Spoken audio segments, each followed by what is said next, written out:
ಎಲ್ಲರಿಗೂ ನಮಸ್ಕಾರ. ನಾನು ಶೋಭಾ, ಸಾಧನಾ ಅಕಾಡೆಮಿಯಿಂದ. ಇವತ್ತಿನ ಸೆಷನ್ನಲ್ಲಿ ನಾನು ಭಾರತೀಯ ಚಿತ್ರಕಲೆಯ ಕುರಿತು ಚರ್ಚಿಸಲಿದ್ದೇನೆ. ಈ ಚಿತ್ರಕಲೆ ಅನ್ನುವಂಥದ್ದು ಯಾವಾಗ ಪ್ರಾರಂಭವಾಯಿತು, ಪ್ರಾಚೀನ, ಮಧ್ಯಕಾಲೀನ, ಆಧುನಿಕ ಕಾಲಘಟ್ಟದಲ್ಲಿ ಈ ಚಿತ್ರಕಲೆಯ ಬೆಳವಣಿಗೆ ಏನು ಎನ್ನುವುದರ ಕುರಿತು ಚರ್ಚಿಸಲಿದ್ದೇನೆ. ಅದಕ್ಕೂ ಮುಂಚೆ ಒಂದು ಮಾಹಿತಿ. ಭಾರತದ ಸಾಂಸ್ಕೃತಿಕ ಪರಂಪರೆ ಎನ್ನುವಂಥ ಈ ಪುಸ್ತಕದಲ್ಲಿ ಕಲೆ ಮತ್ತು ವಾಸ್ತುಶಿಲ್ಪದ ಮಾಹಿತಿಯನ್ನು ಒಳಗೊಂಡಿರುತ್ತೆ. ಈ ಪುಸ್ತಕ ಎಲ್ಲ ಸ್ಪರ್ಧಾತ್ಮಕ ಪರೀಕ್ಷೆಗಳಿಗೂ ಕೂಡ ಉಪಯೋಗವಾಗಬಲ್ಲದು. ಈ ಪುಸ್ತಕ ಮಾರುಕಟ್ಟೆಯಲ್ಲೂ ಸಹ ಲಭ್ಯವಿರುತ್ತದೆ. ಹಾಗಾದರೆ ಈ ಚಿತ್ರಕಲೆ ಅನ್ನುವಂಥದ್ದು ಮಾನವನ ಸೃಜನಶೀಲ ಅಭಿವ್ಯಕ್ತಿಯಲ್ಲಿ ಚಿತ್ರಕಲೆ ಕೂಡ ಒಂದಾಗಿರುತ್ತೆ. ಅಂದರೆ ಮಾನವ ತನ್ನ ಸುತ್ತಮುತ್ತಲಿನ ನಿಸರ್ಗದ ಸೌಂದರ್ಯವನ್ನು ನೋಡಿದಂಥ ಮಾನವ ಆತನಿಂದ ನಿರ್ಮಿಸಲ್ಪಟ್ಟ ಕಲಾಕೃತಿಯಲ್ಲಿ ಈ ಚಿತ್ರಕಲೆ ಕೂಡ ಒಂದಾಗಿರುತ್ತೆ. ಹಾಗಾದರೆ ಈ ಚಿತ್ರಕಲೆ ಅನ್ನುವಂಥದ್ದೇನಿದೆ, ಇದು ಅತಿ ಪುರಾತನವಾದ ಕಲೆಯಲ್ಲಿ ಈ ಕಲೆ ಕೂಡ, ಅಂದರೆ ಚಿತ್ರಕಲೆ ಕೂಡ ಒಂದಾಗಿರುತ್ತೆ. ಅಂದರೆ ವಿಶ್ವದ ಬಹುಭಾಗಗಳಲ್ಲಿ ಈ ಚಿತ್ರಕಲೆ ಅನ್ನುವಂಥದ್ದು ಕಂಡು ಬಂದಿರತಕ್ಕಂಥದ್ದನ್ನು ನಾವು ಗಮನಿಸ್ತೀವಿ. ಹಾಗಾದರೆ ಯಾಕೆ ಈ ಪ್ರಾಚೀನ ಮಾನವ ಈ ರೀತಿಯಾದಂತಹ ಚಿತ್ರಗಳನ್ನು ಬಿಡಿಸೋದಕ್ಕೆ ಪ್ರಾರಂಭಿಸ್ತಾನೆ ಅನ್ನುವಂಥದ್ದು ಒಂದು ಕುತೂಹಲದ ಪ್ರಶ್ನೆ ಉಂಟಾಗುತ್ತೆ. ಆತ ತನ್ನ ಬಿಡುವಿನ ವೇಳೆಯನ್ನು ಕಳೆಯೋದಕ್ಕಾಗಿ ಈ ರೀತಿ ಚಿತ್ರಗಳನ್ನು ಬಿಡಿಸಿರ್ತಕ್ಕಂಥದ್ದು ಕಂಡುಬರುತ್ತೆ. ಹಾಗೆಯೇ ಆತನ ವೃತ್ತಿ ಹೆಚ್ಚಾಗಿ ಬೇಟೆಯಾಡ್ತಕ್ಕಂತಹ ವೃತ್ತಿಯಾಗಿರೋದ್ರಿಂದ ಆತ ಬೇಟೆಯ ದೃಶ್ಯಗಳನ್ನು ಹೆಚ್ಚಾಗಿ ಚಿತ್ರದಲ್ಲೇ ಚಿತ್ರಿಸಿರುವಂಥದ್ದು ನಮಗೆ ಕಂಡುಬರುತ್ತೆ. ಹಾಗೆ ತನ್ನ ಮನೆಯ ಅಲಂಕಾರಕ್ಕಾಗಿ ಹೆಚ್ಚಾಗಿ ಆದಿಮಾನವ ಗುಹೆಗಳಲ್ಲಿ ವಾಸವಾಗಿರ್ತಾ ಇದ್ದ. ಹಾಗಾಗಿ ಗುಹೆಗಳನ್ನು ಅಲಂಕಾರ ಮಾಡೋದಕ್ಕಾಗಿ ಈ ರೀತಿಯಾದಂಥ ಚಿತ್ರಗಳನ್ನು ಬಿಡಿಸಿರುವಂಥದ್ದು ಕಂಡುಬರುತ್ತೆ. ಹಾಗಾದರೆ ಈ ಚಿತ್ರಕಲೆ ಏನಿದೆ, ಆತ ತನ್ನ ಸುಖ, ಸಂತೋಷ, ದುಃಖ, ಕೆಲವು ಭಾವನೆಗಳನ್ನು ವ್ಯಕ್ತಪಡಿಸೋದಕ್ಕೆ ಈ ಚಿತ್ರಗಳನ್ನು ಬಿಡಿಸಿರುವಂಥದ್ದು ನಮಗೆ ಕಂಡುಬರುತ್ತದೆ. ಇದೇ ತದನಂತರದಲ್ಲಿ ಚಿತ್ರಕಲೆಗೆ ಮೂಲ ಪ್ರೇರಣೆ ಆಯಿತು ಅಂತ ಹೇಳಿ ನಾವು ಗಮನಿಸಬಹುದಾಗಿದೆ. ಹಾಗಾದರೆ ಭಾರತದಲ್ಲಿ ಮೊಟ್ಟ ಮೊದಲು ಈ ಗುಹಾ ಚಿತ್ರಕಲೆ ಎಲ್ಲಿ ಕಂಡು ಬಂದಿತು ಅಂತ ಹೇಳಿ, ಅಂದರೆ ವಿಶ್ವಕ್ಕೆ ಬಂದಾಗ ಪ್ರಪಂಚದಲ್ಲಿ ನಮಗೆ ಸ್ಪೇನ್ನ ಅಲ್ತಮಿರಾ ಅಂತಕ್ಕಂತಹ ಸ್ಥಳದಲ್ಲಿ ಮೊಟ್ಟ ಮೊದಲು ಚಿತ್ರಕಲೆ ಕಂಡುಬರುತ್ತೆ. ಈ ವರ್ಣ ಚಿತ್ರಕಲೆ ಅಥವಾ ಆದಿಮಾನವನ ಚಿತ್ರಕಲೆ ಕಂಡುಬರುತ್ತೆ. ಹಾಗೆ ಭಾರತಕ್ಕೆ ಬಂದಾಗ ಉತ್ತರ ಪ್ರದೇಶದ ಸುಹಾಜಿ ಘಾಟ್ ಅಂತಕ್ಕಂತಹ ಸ್ಥಳದಲ್ಲಿ 1867-68 ಸಮಯದಲ್ಲಿ ಆರ್ಕಿಬೋಲ್ಡ್ ಕಾರ್ಲೈಲ್ ಅಂತಕ್ಕಂಥವರು ಈ ಗುಹಾ ಚಿತ್ರಕಲೆಯನ್ನು ಫೈಂಡ್ ಔಟ್ ಮಾಡ್ತಾರೆ. ಹಾಗಾದರೆ ಇಲ್ಲಿ ಕಂಡು ಬರ್ತಕ್ಕಂತಹ ಈ ಚಿತ್ರಕಲೆ ಏನಿದೆ, ಹೆಚ್ಚಾಗಿ ಮಾನವ ಪ್ರಾಣಿಗಳೊಡನೆ ಬೇಟೆಯಾಡ್ತಕ್ಕಂತಹ ಚಿತ್ರಗಳನ್ನೇ ಹೆಚ್ಚಾಗಿ ಆತ ಬಿಡಿಸಿರುವಂಥದ್ದು ಕಂಡುಬರುತ್ತೆ. ಅಂದರೆ ಆದಿಮಾನವನ ಪ್ರಮುಖ ವೃತ್ತಿಯೇ ಬೇಟೆಯಾಗಿತ್ತು. ಹಾಗಾಗಿ ಆತ ಹೆಚ್ಚಾಗಿ ಬೇಟೆಯ ಚಿತ್ರಗಳನ್ನೇ ಬಿಡಿಸಿರುವಂಥದ್ದು ನಮಗೆ ಕಂಡುಬರುತ್ತೆ. ನಾವು ಈ ಚಿತ್ರದಲ್ಲಿ ಗಮನಿಸಬಹುದು ಏನಂದರೆ, ಇಲ್ಲಿ ಸುತ್ತಲೂ ಕೂಡ ಬೇಟೆಯಾಡ್ತಾ ಇದ್ದಾರೆ. ಅಂದರೆ ಜನರೆಲ್ಲ ಸುತ್ತಲೂ ಸುತ್ತುವರೆದಿರುವಂಥದ್ದು, ಅವರ ಕೈಯಲ್ಲಿ ಬಿಲ್ಲು ಬಾಣ ಅಥವಾ ಬರ್ಚಿಯನ್ನು ಇಟ್ಕೊಂಡು ಒಂದು ಪ್ರಾಣಿಯನ್ನು ಬೇಟೆಯಾಡ್ತಾ ಇದ್ದಾರೆ ಅಂತಕ್ಕಂಥದ್ದು ನಮಗೆ ಕಂಡುಬರುತ್ತೆ. ಅಂದರೆ ಇನ್ನೊಂದು, ಇವರು ಹೆಚ್ಚಾಗಿ ಈ ಚಿತ್ರಕಲೆಗೆ ಈ ಕೆಂಪು ಬಣ್ಣವನ್ನು ಮತ್ತು ಬಿಳಿ ಮತ್ತು ಹಳದಿ ಬಣ್ಣವನ್ನು ಬಳಸಿರ್ತಕ್ಕಂಥದ್ದು, ನ್ಯಾಚುರಲ್ ಆಗಿ ಏನು ಸಿಗ್ತಾ ಇತ್ತು ಆ ಬಣ್ಣವನ್ನು ಬಳಸ್ಕೊಂಡು ಇವರು ಹೆಚ್ಚಾಗಿ ಚಿತ್ರಗಳನ್ನು ಬಿಡಿಸಿರ್ತಕ್ಕಂಥದ್ದು ಕಂಡುಬರುತ್ತದೆ. ಹಾಗೆಯೇ ಆತ ಇಲ್ಲಿ ನೋಡಿ, ಮತ್ತೊಂದು ಚಿತ್ರದಲ್ಲಿ ನಾವು ಗಮನಿಸ್ಬೋದಾಗಿದೆ, ಆನೆಯ ಮೇಲೆ ಕುತ್ಕೊಂಡು ಆತ ಬೇಟೆಯಾಡ್ತಕ್ಕಂತಹ ದೃಶ್ಯವನ್ನು ನಾವು ಗಮನಿಸ್ಬೋದಾಗಿದೆ. ಆನೆ ಮೇಲೆ ಕುತ್ಕೊಂಡು ಅಂದರೆ ಬೇಟೆಯಾಡ್ತಕ್ಕಂಥದ್ದು. ಈ ರೀತಿ ಹಲವಾರು ದೃಶ್ಯಗಳನ್ನು ನಾವು ಬೇಟೆಯಾಡೋದಿರ್ಬೋದು, ಹಾಗೆಯೇ ನೃತ್ಯವನ್ನು ಮಾಡ್ತಕ್ಕಂಥದ್ದು ಇರ್ಬೋದು, ಇಲ್ಲ ಯಾವುದೋ ಒಂದು ಸಮಾರಂಭವನ್ನು, ಯಾವುದೋ ಒಂದು ಹಬ್ಬವನ್ನು ಆಚರಿಸ್ತಕ್ಕಂಥದ್ದಿರ್ಬೋದು, ಈ ರೀತಿಯಾಗಿ ಅಥವಾ ಪ್ರಾಣಿ ಪಕ್ಷಿಗಳ ಚಿತ್ರಗಳನ್ನು ಬಿಡಿಸಿರ್ತಕ್ಕಂಥದ್ದು, ಇವೆಲ್ಲವೂ ಕೂಡ ನಮಗೆ ಆದಿಮಾನವನ ಚಿತ್ರಗಳಲ್ಲೇ ನಮಗೆ ಕಂಡುಬರುವಂಥದ್ದನ್ನು ನಾವು ಗಮನಿಸ್ಬೋದಾಗಿದೆ. ಹಾಗಾದರೆ ಈ ಮಧ್ಯಪ್ರದೇಶ ಅಂತಕ್ಕಂಥ ಈ ಸ್ಥಳ ಏನು ಬರುತ್ತೆ, ಮಧ್ಯಪ್ರದೇಶದ ಬಿಂಬೇಟ್ಕಾ ಅಂತಕ್ಕಂಥ ಸ್ಥಳದಲ್ಲಿ 1957-58ರಲ್ಲಿ ಈ ವಿ.ಎಸ್. ವಾಕಣ್ಕರ್ ಅಂತಕ್ಕಂಥವರು ಈ ಬಿಂಬೇಟ್ಕಾ ಅಂತಕ್ಕಂಥ ಈ ಸ್ಥಳದಲ್ಲಿ ಚಿತ್ರಕಲೆಯನ್ನು ಕಂಡುಹಿಡಿತಾರೆ. ಅಂದರೆ ಆ ಗುಹೆಗಳಲ್ಲಿ ಚಿತ್ರಗಳನ್ನು ಅವರು ಫೈಂಡ್ ಔಟ್ ಮಾಡ್ತಾರೆ, ವರ್ಣ ಚಿತ್ರಕಲೆಯನ್ನು ಅಂತ ಹೇಳಿ.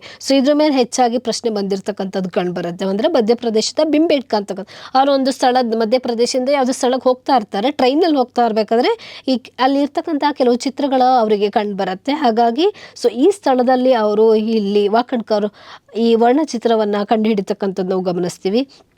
ತದನಂತರದಲ್ಲೂ ಕೂಡ ಭಾರತದ ಹಲವು ಭಾಗಗಳಲ್ಲಿ ಈ ವರ್ಣಚಿತ್ರಕಲೆ ಅಂತಕ್ಕಂಥದ್ದು ನಮಗೆ ಕಂಡುಬರುತ್ತೆ. ಅಂದರೆ ಉತ್ತರಾಖಂಡದ ಲಖುದಿಯಾರ್ ಅಂತಕ್ಕಂಥ ಸ್ಥಳ ಇರ್ಬೋದು, ಹಾಗೆ ತೆಲಂಗಾಣದ ಕುಪ್ಪಗಲ್ ಅಂತಕ್ಕಂಥ ಸ್ಥಳ, ಹಾಗೆ ಕರ್ನಾಟಕದ ಪಿಕ್ಲಿಹಾಳು, ತೆಕ್ಕಲಕೋಟೆ, ಮಧ್ಯಪ್ರದೇಶದ ಜೋಗಿಮಾರಾ ಅಂತಕ್ಕಂತಹ ಸ್ಥಳಗಳಲ್ಲಿ ನಮಗೆ ಈ ವರ್ಣಚಿತ್ರಕಲೆಗಳು ಕಂಡುಬರುವಂಥದ್ದನ್ನು ನಾವು ಗಮನಿಸ್ತೀವಿ.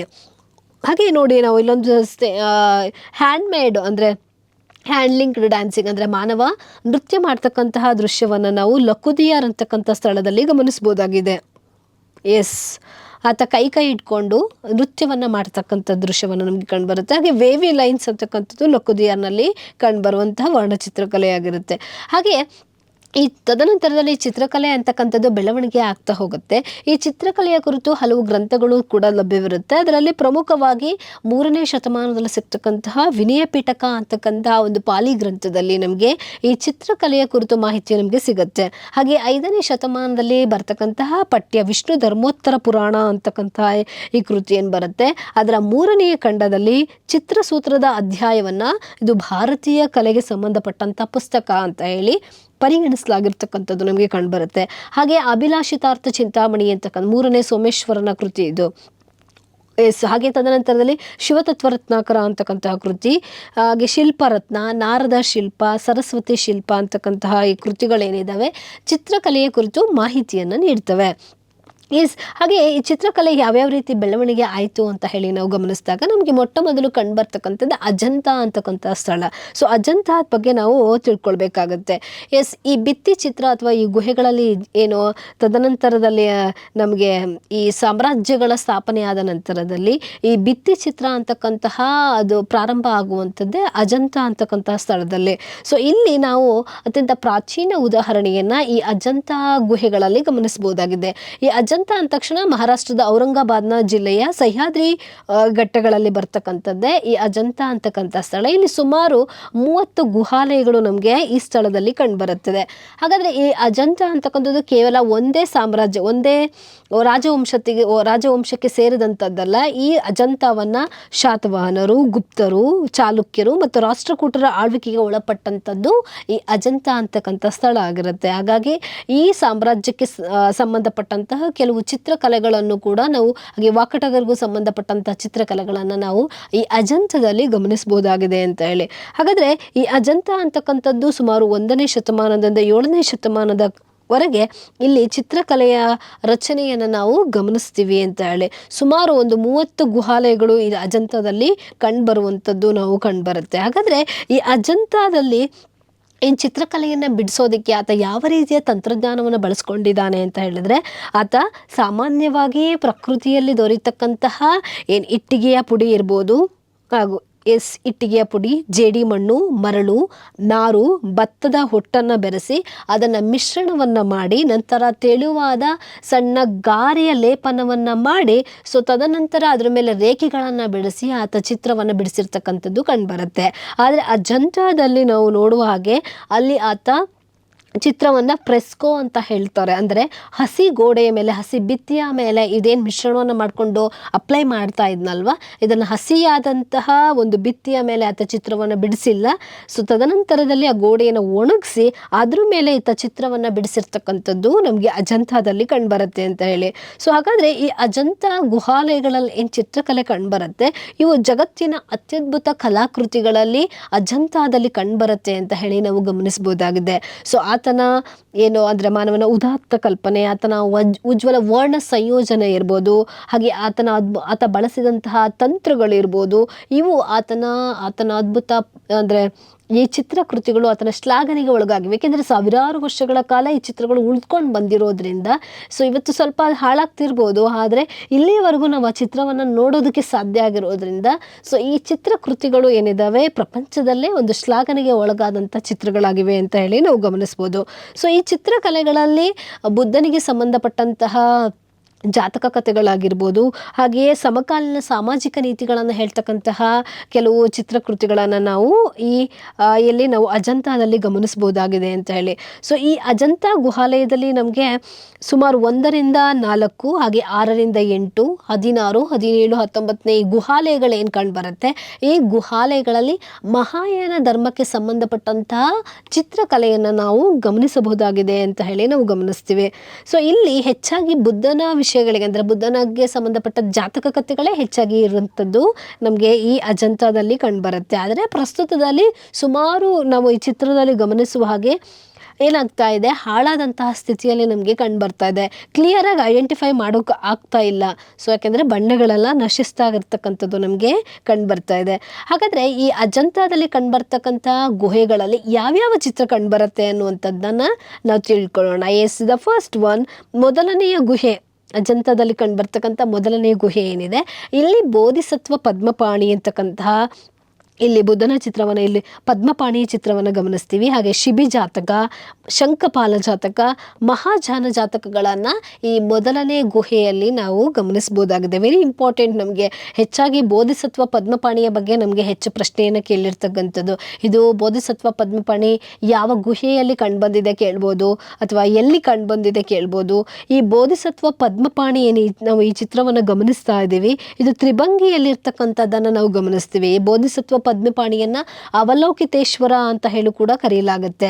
ಅಂದರೆ ಬುದ್ಧನ ಕರುಣೆಯ ಸಂಕೇತ ಅಂತಕ್ಕಂಥದ್ದು ಈ ಚಿತ್ರದಲ್ಲಿ ಕಂಡುಬರುತ್ತೆ. ಅಂದರೆ ಈ ಬೋಧಿಸತ್ವ ಏನೆಂದರೆ ತ್ರಿಭಂಗಿಯಲ್ಲಿ ಇರ್ತಕ್ಕಂಥದ್ದು, ಆತನ ಕಿರೀಟ ಧರಿಸಿರ್ತಕ್ಕಂಥದ್ದು ನಾವು ಗಮನಿಸ್ಬೋತೀವಿ. ಇದನ್ನೆಲ್ಲ ಪದ್ಮಪಾಣಿ ಯಾಕೆ ಅಂತ ಹೇಳಿದ್ರೆ ಆತನ ಕೈಯಲ್ಲಿ ಕಮಲ ಇರ್ತಕ್ಕಂಥದ್ದನ್ನು ನಾವು ಗಮನಿಸ್ತೀವಿ. ಹಾಗಾಗಿ ಇಲ್ಲಿ ನಾವು ಪದ್ಮಪಾಣಿ ಅಂತ ಹೇಳಿ ಈತನನ್ನು ಕರೆಯಲಾಗುತ್ತೆ ಅಂತ ಹೇಳಿ. ಅದರಲ್ಲೂ ಈ ಪದ್ಮಪಾಣಿಯಲ್ಲಿ ಕರುಣಾರಸವನ್ನು ಹೆಚ್ಚು ಬಿಂಬಿಸಿರ್ತಕ್ಕಂಥದ್ದು ನಾವು ಈ ಚಿತ್ರದಲ್ಲಿ ಗಮನಿಸ್ಬೋದಾಗಿದೆ. ಅಂದರೆ ಬೋಧಿಸತ್ವನ ಕಣ್ಣುಗಳು ಕೆಳಮುಖವಾಗಿ ಇರ್ತಕ್ಕಂಥದ್ದು, ಹಾಗೆಯೇ ಆತನ ಕಣ್ಣುಗಳು ಅಂದರೆ ಅರ್ಧ ಮುಚ್ಚಿದಂತಹ ಕಣ್ಣುಗಳನ್ನು ನಾವು ಈ ಚಿತ್ರದಲ್ಲಿ ಗಮನಿಸ್ತೀವಿ ಅಂತ ಹೇಳಿ. ಎಸ್, ಹಾಗೆ ಈ ಅಜಂತಾದಲ್ಲಿ ಏನು ನಮ್ಗೆ ಕಂಡುಬರುತ್ತೆ ನೋಡಿ, ಗೋಡೆಯ ಚಾವಣಿಯಲ್ಲಿ ಇಲ್ಲಿ ಬೋಧಿಸತ್ವ ಪದ್ಮಪಾಣಿ, ಹಿಂದೆ ಆತನ ಪರಿಚಾರಕರು ಇವರೆಲ್ಲ ಕಂಡುಬರುತ್ತಾರೆ. ಆದರೆ ಮೇನ್ ಹೈಲೈಟ್ ಆಗಿರ್ತಕ್ಕಂಥ ಚಿತ್ರನೇ ಇಲ್ಲಿ ಬೋಧಿಸತ್ವ ಪದ್ಮಪಾಣಿಯಾಗಿರುತ್ತೆ. ಇಲ್ಲಿ ಒಂದು ಮಹಾಜನ ಜಾತಕ, ಶಿಬಿ ಜಾತಕ ಅಂತಕ್ಕಂಥ ಚಿತ್ರಗಳು ಇಲ್ಲಿ ಕಂಡುಬರುವಂಥದ್ದು ನಾವು ಅಜಂತಾದ ಮೊದಲನೇ ಗುಹೆಯಲ್ಲಿ ನಾವು ಗಮನಿಸ್ಬೋದಾಗಿದೆ. ಹಾಗೆಯೇ ಈ ಮೊದಲನೇ ಗುಹೆಯಲ್ಲಿ ಪರ್ಷಿಯಾದ ಪೇಂಟಿಂಗನ್ನು ಕೂಡ ನಾವು ಗಮನಿಸ್ಬೋದಾಗಿದೆ. ಅಂದರೆ ಪರ್ಷಿಯಾದಂತಹ ಈ ಜನರ ಪೇಂಟಿಂಗನ್ನು ನಾವು ಈ ಮೊದಲನೇ ಗುಹೆಯಲ್ಲಿ ಗಮನಿಸ್ಬೋದು. ಅಂದರೆ ಇವರಿಗೂ ಈ ಅಜಂತಾದಲ್ಲಿ ಪರ್ಷಿಯಾದ ಸಂಬಂಧ ಈ ರಾಷ್ಟ್ರಕೂಟರಿಗೂ ಈ ಚಾಲುಕ್ಯರಿಗೂ ಇತ್ತು ಅಂತ ಹೇಳಿ ನಾವು ಗಮನಿಸ್ಬೋದಾಗಿದೆ ಅಂತಕ್ಕಂಥದ್ದು. ಎಸ್, 2014 UPSCಯಲ್ಲಿ ಬಂದಿರತಕ್ಕಂಥ ಒಂದು ಪ್ರಶ್ನೆ ಈ ರೀತಿಯಾಗಿರುತ್ತೆ. ಭಾರತದಲ್ಲಿನ ಬೋಧಿಸತ್ವ ಪದ್ಮಪಾಣಿಯ ವರ್ಣಚಿತ್ರ ಅಂತಕ್ಕಂಥದ್ದು ಪ್ರಸಿದ್ಧವಾದ ವರ್ಣಚಿತ್ರಗಳಲ್ಲಿ ಒಂದಾಗಿದೆ. ಇದು ಎಲ್ಲಿ ಕಂಡುಬರುತ್ತೆ ಅಂದರೆ ಅಜಂತಾ, ಬಾದಾಮಿ, ಭಾಗ್, ಎಲ್ಲೋರ. ಸೊ ನಮಗೆ ಬೋಧಿಸತ್ವ ಪದ್ಮಪಾಣಿಯ ಚಿತ್ರ ಕಂಡುಬರ್ತಕ್ಕಂಥದ್ದು ಅಜಂತಾದಲ್ಲಾಗಿರುತ್ತೆ. ಎಸ್, ಅದರಲ್ಲೂ ನಮಗೆ ಯಾವ ಗುಹೆಯಲ್ಲಿ ಕಂಡುಬರುತ್ತೆ ಕೇಳ್ಬೋದು. ಹಾಗಾಗಿ ಮೊದಲನೇ ಗುಹೆಯಲ್ಲಿ ಈ ಬೋಧಿಸತ್ವ ಪದ್ಮಪಾಣಿಯ ಚಿತ್ರವನ್ನು ಗಮನಿಸ್ಬೋದು. ಹಾಗೆ ಮೊದಲನೇ ಗುಹೆಯಲ್ಲೇ ಇನ್ನೊಂದು ವಜ್ರಪಾಣಿಯ ಚಿತ್ರವನ್ನು ಗಮನಿಸ್ತೀವಿ. ಎಸ್, ಅಲ್ಲಿ ಬುದ್ಧ ಅಂದರೆ ಬೋಧಿಸತ್ವ ಕೈಯಲ್ಲಿ ಕಮಲವನ್ನು ಇಟ್ಕೊಂಡಿರೋದ್ರಿಂದ ಪದ್ಮಪಾಣಿ ಅಂತ ಹೇಳಿ ಕರೆದ್ವಿ. ವಜ್ರಪಾಣಿ ಅಂತ ಹೇಳಿದ್ರೆ ಈತನ ಕೈಯಲ್ಲಿ ವಜ್ರವನ್ನು ಇಟ್ಕೊಂಡಿರ್ತಾನೆ, ಈ ಹೋಲ್ಡಿಂಗ್ ಎ ಡೈಮಂಡ್ ಅಂತ ಹೇಳಿ. ಸೊ ಹಾಗಾಗಿ ಈತನ ವಜ್ರಪಾಣಿ ಅಂತ ಹೇಳಿ ಕರೀಲಾಗುತ್ತೆ. ಈ ವಜ್ರಪಾಣಿಯನ್ನು ಯಾವ ರೀತಿಯಾಗಿ ಡೆಪಿಕ್ಟ್ ಮಾಡಲಾಗಿದೆ ಅಂದರೆ ಬುದ್ಧನ ರಕ್ಷಕ ಮತ್ತು ಮಾರ್ಗದರ್ಶಕನಾಗಿರ್ತಾನೆ. ಯಾರು? ಈ ವಜ್ರಪಾಣಿ ಅಂತಕ್ಕಂಥವನು. ಹಾಗೆಯೇ ಬುದ್ಧನ ಶಕ್ತಿಯ ಸಂಕೇತ ಈ ವಜ್ರಪಾಣಿ ಅಂತಕ್ಕಂಥವನು. ಸೊ ಈತ ತನ್ನ ಕೈಯಲ್ಲಿ ವಜ್ರವನ್ನು ಇಟ್ಕೊಂಡಿರುವಂಥದ್ದು ನಾವು ಗಮನಿಸ್ತೀವಿ. ಇದು ಕೂಡ ಮೊದಲನೇ ಗುಹೆಯಲ್ಲಿ ಕಂಡುಬರ್ತಕ್ಕಂಥದ್ದು. ಎಸ್, ಹಾಗೆಯೇ ಇನ್ನೊಂದು ಚಿತ್ರ ನಮಗೆ ಕಂಡುಬರುತ್ತೆ, ಮಂಜುಶ್ರೀ ಅಂತಕ್ಕಂಥದ್ದು. ಎಸ್, ಮಂಜುಶ್ರೀ ಅಂತಕ್ಕಂಥದ್ದು ಇದು ಬುದ್ಧನ ಬುದ್ಧಿವಂತಿಕೆ ಅಥವಾ ಆತನ ಲೋಕಜ್ಞಾನದ ಬೋಧಿಸತ್ವ ಅಂತ ಹೇಳಿ ಈ ಮಂಜುಶ್ರೀಯನ್ನು ಕುರಿತು ಹೇಳಲಾಗುತ್ತೆ. ಅಂದರೆ ಬುದ್ಧಿವಂತಿಕೆಯ ಕುರಿತು ಮಂಜುಶ್ರೀ ಅಂತಕ್ಕಂಥದ್ದು ಅಥವಾ ಲೋಕಜ್ಞಾನಕ್ಕೆ ಪ್ರತೀಕವಾಗಿರತಕ್ಕಂಥ ಬೋಧಿಸತ್ವನ ನಾವು ಮಂಜುಶ್ರೀ ಅಂತ ಹೇಳಿ ಕರಿತೀವಿ. ಸೊ ಮೊನ್ನೆ ನಡೆದಂಥ ಪರೀಕ್ಷೆ KASನ 2024 ಪರೀಕ್ಷೆಯಲ್ಲಿ ಏನು ಕೇಳಿದ್ದ, ಸೊ ಬೌದ್ಧ ಧರ್ಮದ ಬೋಧಿಸತ್ವಕ್ಕೆ ಸಂಬಂಧಿಸಿ ಕೆಳಗಂಡವರಲ್ಲಿ ಯಾರು ಲೋಕಜ್ಞಾನದ ಬೋಧಿಸತ್ವರಾಗಿದ್ದಾರೆ ಅಂತ ಹೇಳಿ ಕೇಳಲಾಗಿದೆ. ಎಸ್, ಮಂಜುಶ್ರೀ ಏನಿದ್ದಾನೆ ಈತ ಲೋಕಜ್ಞಾನದ ಬೋಧಿಸತ್ವ ಆಗಿರ್ತಾನೆ. ಎಸ್, ಹಾಗೆಯೇ ನಾವು ಯಾರನ್ನು ನೋಡಿದ್ವಿ, ಪದ್ಮಪಾಣಿಯನ್ನು ನಾವು ಪದ್ಮಪಾಣಿಯನ್ನು ಅವಲೋಕಿತೇಶ್ವರ ಅಂತ ಹೇಳಿ ಕೂಡ ಕರೀಲಾಗುತ್ತೆ. ಆತನನ್ನು ಕರುಣೆ ಅಂತ ಹೇಳಿ ಗುರುತಿಸಲಾಗುತ್ತೆ ಅಂತಕ್ಕಂಥದ್ದು. ಸೊ ಈ ರೀತಿ ಬೋಧಿಸತ್ವರನ್ನು ನಾವು ಗಮನಿಸ್ಬೋದಾಗಿದೆ. ಹಾಗೆ ಮೈತ್ರೇಯಿಗೆ ಬಂದಾಗ ಫ್ಯೂಚರ್ ಬುದ್ಧ ಅಂತ ಹೇಳಿ ಕರೀತಾರೆ ಆತನನ್ನು. ಎಸ್, ದ ನೆಕ್ಸ್ಟ್ ಒನ್ ಹಾಗಾದರೆ ಬರ್ತಕ್ಕಂಥದ್ದೇ ಇನ್ನೊಂದು ಪೇಂಟಿಂಗ್, ವೆರಿ ಇಂಪಾರ್ಟೆಂಟ್ ಪೇಂಟಿಂಗ್ ಕಂಡು ಬರುತ್ತೆ ನಮಗೆ. ಅದರಲ್ಲೂ ಕರ್ನಾಟಕಕ್ಕೆ ಸಂಬಂಧಪಟ್ಟಂತಹ ಈ ಚಿತ್ರಕಲೆ ಆಗಿರುತ್ತೆ. ಏನಪ್ಪ ಅಂತ ಹೇಳಿದ್ರೆ, ಈ ಮೊದಲನೇ ಗುಹೆಯಲ್ಲಿ ಚಾಲುಕ್ಯ ದೊರೆಯಾದಂತಹ ಇಮ್ಮಡಿ ಪುಲಕೇಶಿ ಏನು ಕಂಡು ಬರುತ್ತೆ, ಆತನ ಆಸ್ಥಾನ ದೃಶ್ಯ ನಮಗೆ ಈ ಚಿತ್ರದಲ್ಲಿ ನಾವು ಗಮನಿಸ್ಬೋದಾಗಿದೆ. ಅಂದರೆ ಆ ಸ್ಥಾನದಲ್ಲಿ ಸುಖ ಸಿಂಹಾಸನದ ಮೇಲೆ ಕುಳಿತಿರ್ತಕ್ಕಂಥ ಇಮ್ಮಡಿ ಪುಲಕೇಶಿಯ ಚಿತ್ರವನ್ನು ನಾವು ಇಲ್ಲಿ ಗಮನಿಸ್ತೀವಿ. ಹಾಗೆಯೇ ಪರ್ಷಿಯಾದ ಒಬ್ಬ ರಾಯಭಾರಿಯನ್ನು ಸ್ವಾಗತಿಸ್ತಾ ಇರ್ತಕ್ಕಂಥ ದೃಶ್ಯವನ್ನು ನಾವು, ಅಂದರೆ ಇಮ್ಮಡಿ ಪುಲಕೇಶಿ ಪರ್ಷಿಯಾದ ರಾಯಭಾರಿಯನ್ನು ಸ್ವಾಗತಿಸ್ತಾ ಇರ್ತಕ್ಕಂಥ ದೃಶ್ಯವನ್ನು ಈ ಚಿತ್ರಕಲೆಯಲ್ಲಿ ಗಮನಿಸ್ಬೋದಾಗಿದೆ. ಅಂದರೆ ಒಂದು ಕಾಲಘಟ್ಟದಲ್ಲಿ ಈ ಬಾದಾಮಿಯ ಚಾಲುಕ್ಯರು ಕೂಡ ಅಜಂತಾವನ್ನು ತಮ್ಮ ಹತೋಟಿಗೆ ಇಟ್ಕೊಂಡಿದ್ರು. ಹಾಗಾಗಿ ಅಜಂತಾದಲ್ಲೂ ಕೂಡ ಏನಂದರೆ ನಮಗೆ ಚಿತ್ರಕಲೆ ಅಂತಕ್ಕಂಥದ್ದು ಬಾದಾಮಿ ಚಾಲುಕ್ಯರಿಗೆ ಕಾಲಘಟ್ಟಕ್ಕೆ ಸಂಬಂಧಪಟ್ಟಂಥ ಚಿತ್ರಕಲೆ ಕಂಡುಬರುತ್ತೆ ಅಂತಕ್ಕಂಥದ್ದು. ಸೊ ಇದು ಮೊದಲನೇ ಗುಹೆಯಲ್ಲಿ ಇದಿಷ್ಟು ಚಿತ್ರಗಳು ನಮಗೆ ಮೇನ್ ಇಂಪಾರ್ಟೆಂಟ್ ಆಗಿ ಕಂಡುಬರ್ತಕ್ಕಂಥ ಹಲವಾರು ಚಿತ್ರಗಳಿದೆ, ಅದರ ಮೇನ್ ಇಂಪಾರ್ಟೆಂಟ್ ಆದಂಥ ಚಿತ್ರಗಳಾಗಿರುತ್ತೆ. ಹಾಗೆಯೇ ಈ ಅಜಂತಾದ 16ನೇ ಗುಹೆಯಲ್ಲಿ ನಮಗೆ ಬುದ್ಧನ ಜೀವನಕ್ಕೆ ಸಂಬಂಧಿಸಿದಂತಹ ಚಿತ್ರಗಳು 16ನೇ ಗುಹೆಯಲ್ಲಿ ಕಂಡುಬರುತ್ತೆ. ಅದರಲ್ಲೂ 16ನೇ ಗುಹೆಯಲ್ಲಿ ವೆರಿ ಇಂಪಾರ್ಟೆಂಟ್ ಚಿತ್ರ ಏನು ಕಂಡುಬರ್ತಾ ಇದೆ ಅಂದರೆ ದ ಡೈಯಿಂಗ್ ಪ್ರಿನ್ಸೆಸ್ ಅನ್ನುವಂಥ ಒಂದು ಚಿತ್ರ ನಮಗೆ ಇಲ್ಲಿ ಕಂಡದ್ದು. ಅಂದರೆ ಒಂದು ಮರಣಿಸ್ತಾ ಇರ್ತಕ್ಕಂಥ ಒಬ್ಬಳು ರಾಣಿಯ ಚಿತ್ರ ನಮಗೆ 5ನೇ ಶತಮಾನಕ್ಕೆ ಸಂಬಂಧಪಟ್ಟಂಥ ಒಂದು ಚಿತ್ರಕಲೆ 16ನೇ ಗುಹೆಯಲ್ಲಿ ಕಂಡುಬರುತ್ತೆ. ಹಾಗೆಯೇ ಈ ಅಜಂತಾದಲ್ಲಿ ರಾಜನಾದಂಥ ಜನಕ ಮತ್ತು ಆತನ ಹೆಂಡತಿಯ ಚಿತ್ರವನ್ನು ನಾವು ಈ ಅಜಂತಾದಲ್ಲಿ ಸಹ ಈ ರೀತಿಯಾದಂಥ ಚಿತ್ರಗಳನ್ನು ಗಮನಿಸ್ಬೋದಾಗಿದೆ. ಈ ಅಜಂತಾದಲ್ಲಿ ಕಂಡುಬರ್ತಕ್ಕಂತಹ ಇದಿಷ್ಟು ಚಿತ್ರಾಲಂಕಾರ ಏನಿದೆ, ಇದನ್ನು ನಾವು ಚಿತ್ರ ರಚನೆಯ ಕಾಲವನ್ನು ಉತ್ತುಂಗದ ಕಾಲ ಅಂತ ಹೇಳಿನೇ ಕರಿಬೋದು ಅಂತ ಹೇಳಿ. ಚಿತ್ರಕಲಾ ಪರಂಪರೆಯಲ್ಲಿಯೇ ಇದನ್ನು ಉತ್ತುಂಗದ ಕಾಲ ಅಂತ ಹೇಳಿ ಕರಿತೀವಿ. 1983ರಲ್ಲಿ ಈ ಅಜಂತಾವನ್ನು ವಿಶ್ವ ಪರಂಪರೆಯ ಸ್ಥಳ ಅಂತ ಹೇಳಿ ಘೋಷಣೆ ಮಾಡಿರ್ತಕ್ಕಂಥದ್ದು ನಾವು ಗಮನಿಸ್ತೀವಿ. ಸೊ ಇಲ್ಲಿ ಕಂಡುಬರ್ತಕ್ಕಂತಹ ಅಜಂತಾದಲ್ಲಿ ಕಂಡುಬರ್ತಕ್ಕಂಥ ಪೇಂಟಿಂಗ್ಸ್ ಏನಿದೆ, ಇವು ಆತನ ಕಲೆಗಾರನ ಸ್ಫೂರ್ತಿ ಮತ್ತು ಆತನ ಹೃದಯದಿಂದ ಜನಿಸಿರ್ತಕ್ಕಂಥದ್ದು ಹೊರತು ಬಾಹ್ಯ ಪ್ರಪಂಚದಲ್ಲಿನ ಸೌಂದರ್ಯದಿಂದ ಅಲ್ಲ ಅಂತಕ್ಕಂಥದ್ದು ಈ ಅಜಂತಾ ಚಿತ್ರಾಲಂಕಾರಗಳು ನಮಗೆ ಇದರಿಂದ ಕಂಡುಬರುತ್ತೆ. ಹಾಗಾದರೆ ಅಜಂತಾದ ನಂತರದಲ್ಲಿ ನಾವು ಎಲ್ಲೆಲ್ಲಿ ಚಿತ್ರಕಲೆಯನ್ನು ಗಮನಿಸ್ಬೋದು ಅಂದರೆ ಬಾದಾಮಿಗೆ ಬರೋಣ. ಬಾದಾಮಿಯಲ್ಲಿ ನಾವು 6ನೇ ಶತಮಾನದಲ್ಲಿ ಬಾದಾಮಿ ಚಾಲುಕ್ಯರು 4 ಗುಹಾಲಯಗಳನ್ನು ನಿರ್ಮಾಣ ಮಾಡ್ತಾರೆ. ಸೊ ಅದರಲ್ಲಿ 3ನೇ ಗುಹಾಲಯದಲ್ಲಿ ನಾವು ಹಲವಾರು ಭಿತ್ತಿ ಚಿತ್ರಗಳನ್ನು ನಾವು ಈ ಬಾದಾಮಿಯಲ್ಲಿ ಕಂಡುಹಿಡಿತೀವಿ. ಸೊ ಅದರಲ್ಲಿ ಮೇನ್ ಪ್ರಮುಖವಾಗಿ ಚೌರಿದಾರಿ ಸ್ತ್ರೀಯರುಗಳನ್ನು ನಾವು ನೋಡ್ತೀವಿ. ಹಾಗೆ ಕೀರ್ತಿವರ್ಮನ ಭಾವಚಿತ್ರವನ್ನು ನಾವು ಇಲ್ಲಿ ಗಮನಿಸ್ಬೋದಾಗಿದೆ. 3ನೇ ಗುಹಾಲಯದಲ್ಲಿ ಗಂಧರ್ವ ಕನ್ವಿಕಿಯರ ಚಿತ್ರಗಳನ್ನು ನಾವು ಈ ಬಾದಾಮಿಯ ಗುಹಾಲಯಗಳಲ್ಲಿ ಈ ಚಿತ್ರಗಳನ್ನು ಗಮನಿಸ್ಬೋದಾಗಿದೆ ಅಂತ ಹೇಳಿ. ಸೊ ಬಾದಾಮಿ ಅಂದ ತಕ್ಷಣ ನಮಗೆ 4 ಗುಹಾಲಯಗಳು. ಸೊ ಜೈನ ಧರ್ಮಕ್ಕೆ ಹಾಗೆ ಶೈವ ಮತ್ತು ವೈಷ್ಣವ ಧರ್ಮಕ್ಕೆ ಸಂಬಂಧಪಟ್ಟಂತಹ ಗುಹಾಲಯಗಳನ್ನು ನಾವು ಬಾದಾಮಿಯಲ್ಲಿ ಗಮನಿಸ್ತೀವಿ. ಅದರಲ್ಲಿ 3ನೇ ಗುಹಾಲಯದಲ್ಲಿ ಈ ರೀತಿಯ ಭಿತ್ತಿ ಚಿತ್ರಗಳು ಕಂಡುಬರುತ್ತೆ. ಈ ಚಿತ್ರದಲ್ಲಿ ಗಮನಿಸ್ಬೋದು ನಾವು ಬಾದಾಮಿಯಲ್ಲಿ ಕಂಡುಬರ್ತಕ್ಕಂಥ ಚಿತ್ರಗಳು ಇವು. ನೆಕ್ಸ್ಟ್ ಒನ್, ಹಾಗಾದರೆ ಪಲ್ಲವರ ಕಾಲಕ್ಕೆ ಬಂದಾಗ ಯಾವ್ಯಾವ ರೀತಿ ಚಿತ್ರಗಳು ನಮ್ಗೆ ಕಂಡುಬರುತ್ತೆ ಅಂತ ಹೇಳಿ. ಸೊ ಪಲ್ಲವರು ಕೂಡ ಚಾಲುಕ್ಯರ ಸಮಕಾಲೀನರು ಅಂತ ಹೇಳಿ ನಾವು ನೋಡ್ತೀವಿ. ಅದರಲ್ಲೂ 1ನೇ ಮಹೇಂದ್ರ ವರ್ಮನ ಕಾಲದಲ್ಲಿ ಆತ ಹೆಚ್ಚು ಗುಹಾಲಯಗಳನ್ನು ನಿರ್ಮಿಸ್ತಾನೆ. ಮೊದಲ ಗುಹಾಲಯಗಳನ್ನು ಪ್ರಾರಂಭ ಮಾಡುವಂಥವನ್ನೇ ಪಲ್ಲವರ ಕಾಲದಲ್ಲಿ ಈ 1ನೇ ಮಹೇಂದ್ರ ವರ್ಮ ಅಂತಕ್ಕಂಥವನು. ಸೊ ಈತನ ಕಾಲದಲ್ಲಿ ಈತ ಹೆಚ್ಚಾಗಿ ವಾಸ್ತುಶಿಲ್ಪ ಮತ್ತು ಕಲಾವಿದ ಎಲ್ಲವೂ ಆಗಿದಂಥವನು ಈ ಮಹೇಂದ್ರ ವರ್ಮ ಆಗಿರ್ತಾನೆ. ಸೊ ಹಾಗಾಗಿ ಈತನ ಕಾಲಘಟ್ಟದಲ್ಲಿ ಹಲವಾರು ಗುಹಾಲಯಗಳಲ್ಲೂ ಕೂಡ ಈ ಚಿತ್ರಕಲೆ ಅಂತಕ್ಕಂಥದ್ದು ಕಂಡುಬರುತ್ತೆ. ಸೊ ತದನಂತರದಲ್ಲಿ ಈ ರಾಜಸಿಂಹನ ಕಾಲಕ್ಕೆ ಬಂದಾಗ ಈ ಕೈಲಾಸನಾಥ ದೇವಾಲಯದಲ್ಲಿ ನಮಗೆ ಹಲವಾರು ಚಿತ್ರಗಳು ಈ ದೇವಾಲಯದಲ್ಲಿ ಕಂಡುಬರುತ್ತೆ.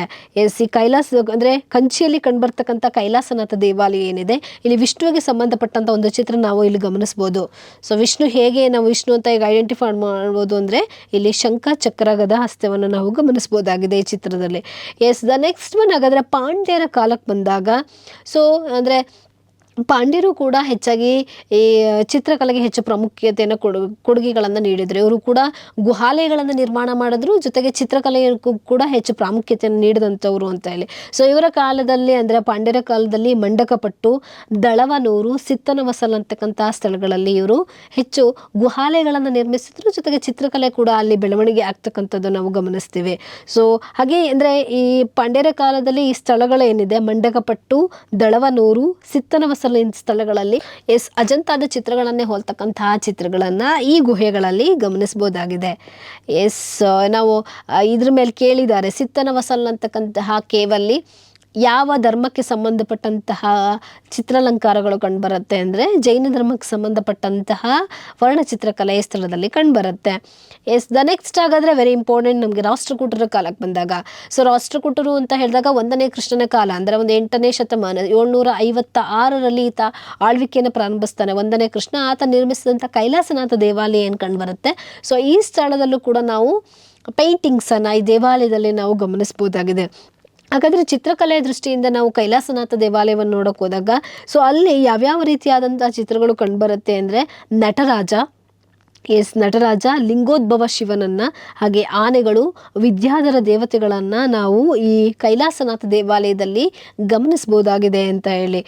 ಇಲ್ಲಿ ನೋಡಿ ನಮಗೆ ಎಲ್ಲೋರ ಪೇಂಟಿಂಗ್ಸ್ಗಳು ಏನು ಕಂಡುಬರುತ್ತೆ. ಇಲ್ಲಿ ಆನೆಯ ಚಿತ್ರವನ್ನು, ಹಾಗೆ ಕೆಲವು ಚಿತ್ರಗಳು ನಶಿಸ್ತಾ ಇರ್ತಕ್ಕಂಥದ್ದು, ಕ್ಲಿಯರಾಗಿ ಅದನ್ನು ನಮಗೆ ಶೋ ಮಾಡೋದಕ್ಕಾಗೋದಿಲ್ಲ, ಆಲ್ಮೋಸ್ಟ್ ಅವು ನಶಿಸಿರ್ತಕ್ಕಂಥದ್ದು ನಮಗೆ ಕಂಡುಬರುತ್ತೆ. ದ ನೆಕ್ಸ್ಟ್ ಒನ್ ಹಾಗಾದರೆ ಮಧ್ಯಪ್ರದೇಶದ ಬಾಗ್ ಕೇವ್ ಏನಿದೆ. ಸೊ ಇಲ್ಲೂ ಕೂಡ ನಾವು ವರ್ಣಚಿತ್ರಕಲೆಯನ್ನು ಗಮನಿಸ್ತೀವಿ. ಮಧ್ಯಪ್ರದೇಶದ ಬಾಗ್ನಲ್ಲಿ ನಾವು ಇಲ್ಲಿ ಯಾವ ಚಿತ್ರವನ್ನು ಗಮನಿಸ್ತೀವಿ ಅಂದರೆ ಬೋಧಿಸತ್ವನ ಚಿತ್ರವನ್ನು ಗಮನಿಸ್ಬೋದಾಗಿದೆ. ಸೊ ಕೇವ್ ನಂಬರ್ 2 ಅಲ್ಲಿ ನಮಗೆ ಬೋಧಿಸತ್ವನ ಚಿತ್ರವನ್ನು ನಾವು ಗಮನಿಸ್ತೀವಿ ಅಂತಕ್ಕಂಥದ್ದು.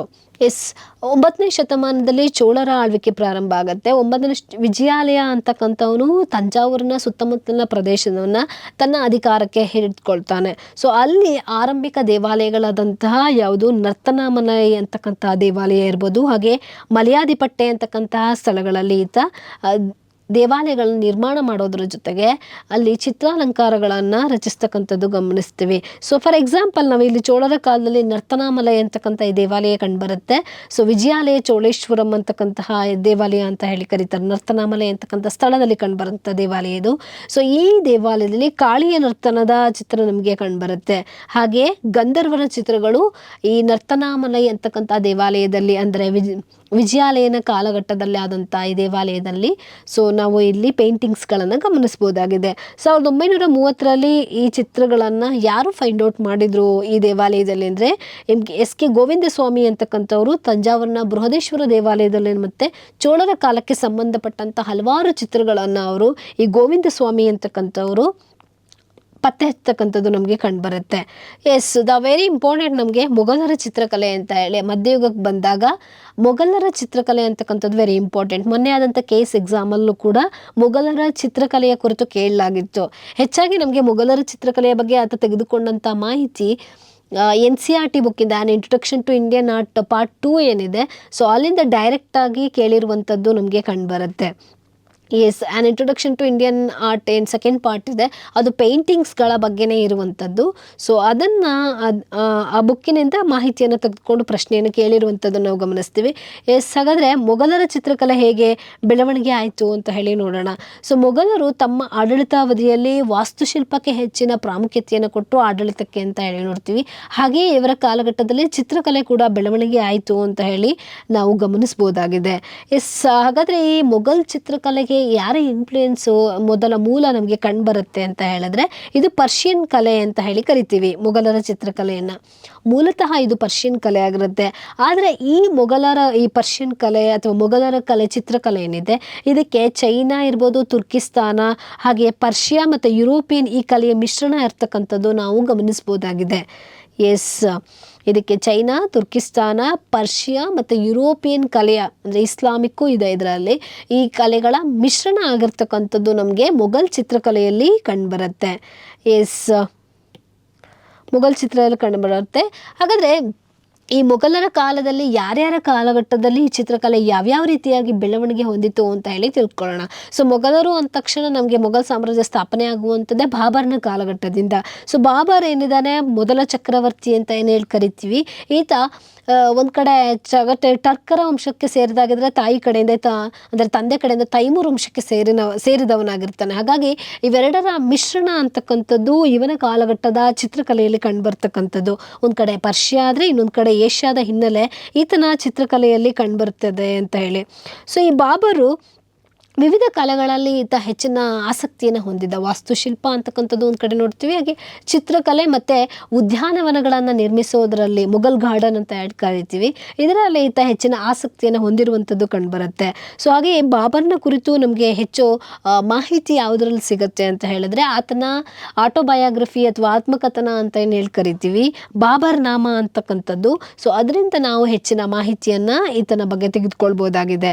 ಸೊ ಹಾಗಾಗಿ ಅಂದರೆ ಈ ಮೊಘಲ್ ಚಿತ್ರಕಲೆ ಅಂತಕ್ಕಂಥದ್ದು ಈ ಬಾಬರ್ ಅಂದರೆ ಮೊಘಲ್ ಸಾಮ್ರಾಜ್ಯ ಭಾರತದಲ್ಲಿ ಏನು ಸ್ಥಾಪನೆ ಆಗುತ್ತೆ, ಭಾರತದಂಥ ಒಂದು ಉತ್ತಮ ಪರಿಸರದಲ್ಲಿ ಈ ರೀತಿಯಾದಂಥ ಒಂದು ಚಿತ್ರಕಲೆ ಎಲ್ಲ ಈಗ ಪರ್ಷಿಯಾ, ಇಸ್ಲಾಮಿಕ್ ಕಂಟ್ರೀಸ್ ಇರ್ಬೋದು, ಯುರೋಪಿಯನ್ ಇರ್ಬೋದು, ಇದೆಲ್ಲರ ಮಿಶ್ರಣ ಭಾರತದಲ್ಲಿ ಒಂದು ಡೆವಲಪ್ಮೆಂಟ್ ಆಗೋದಕ್ಕೆ ಭಾರತದಲ್ಲಿದ್ದಂಥ ಒಂದು ಉತ್ತಮ ವಾತಾವರಣ ಸಹ ಕಾರಣ ಆಯಿತು ಅಂತ ಹೇಳಿ ನಾವು ಗಮನಿಸ್ತೀವಿ. ಹಾಗಾಗಿ ವಿದೇಶೀಯ ಮತ್ತು ದೇಶೀಯ ಇವೆರಡೂ ಗುಣಗಳನ್ನು ಮೇಳೈಸಿಕೊಂಡು ಈ ಚಿತ್ರಕಲೆ ಭಾರತದಲ್ಲಿ ಬೆಳವಣಿಗೆ ಆಗಿರುವಂಥದ್ದು.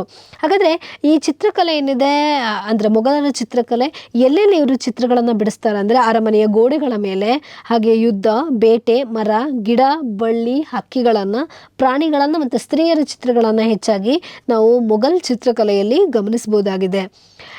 ಈ ಚಿತ್ರವನ್ನು ನಾವು ಗಮನಿಸುವ ಹಾಗೆ ಬಾಬರ್ ಏನಿದ್ದಾನೆ ಆತ ತನ್ನ ಕೋಟೆಯನ್ನು ಪರಿಶೀಲನೆ ಮಾಡ್ತಾ ಇದ್ದಾನೆ. ಈ ಚಿತ್ರವನ್ನು ನಾವು ದೆಹಲಿಯ ವಸ್ತು ಸಂಗ್ರಹಾಲಯದಲ್ಲಿ ಗಮನಿಸ್ಬೋದಾಗಿದೆ.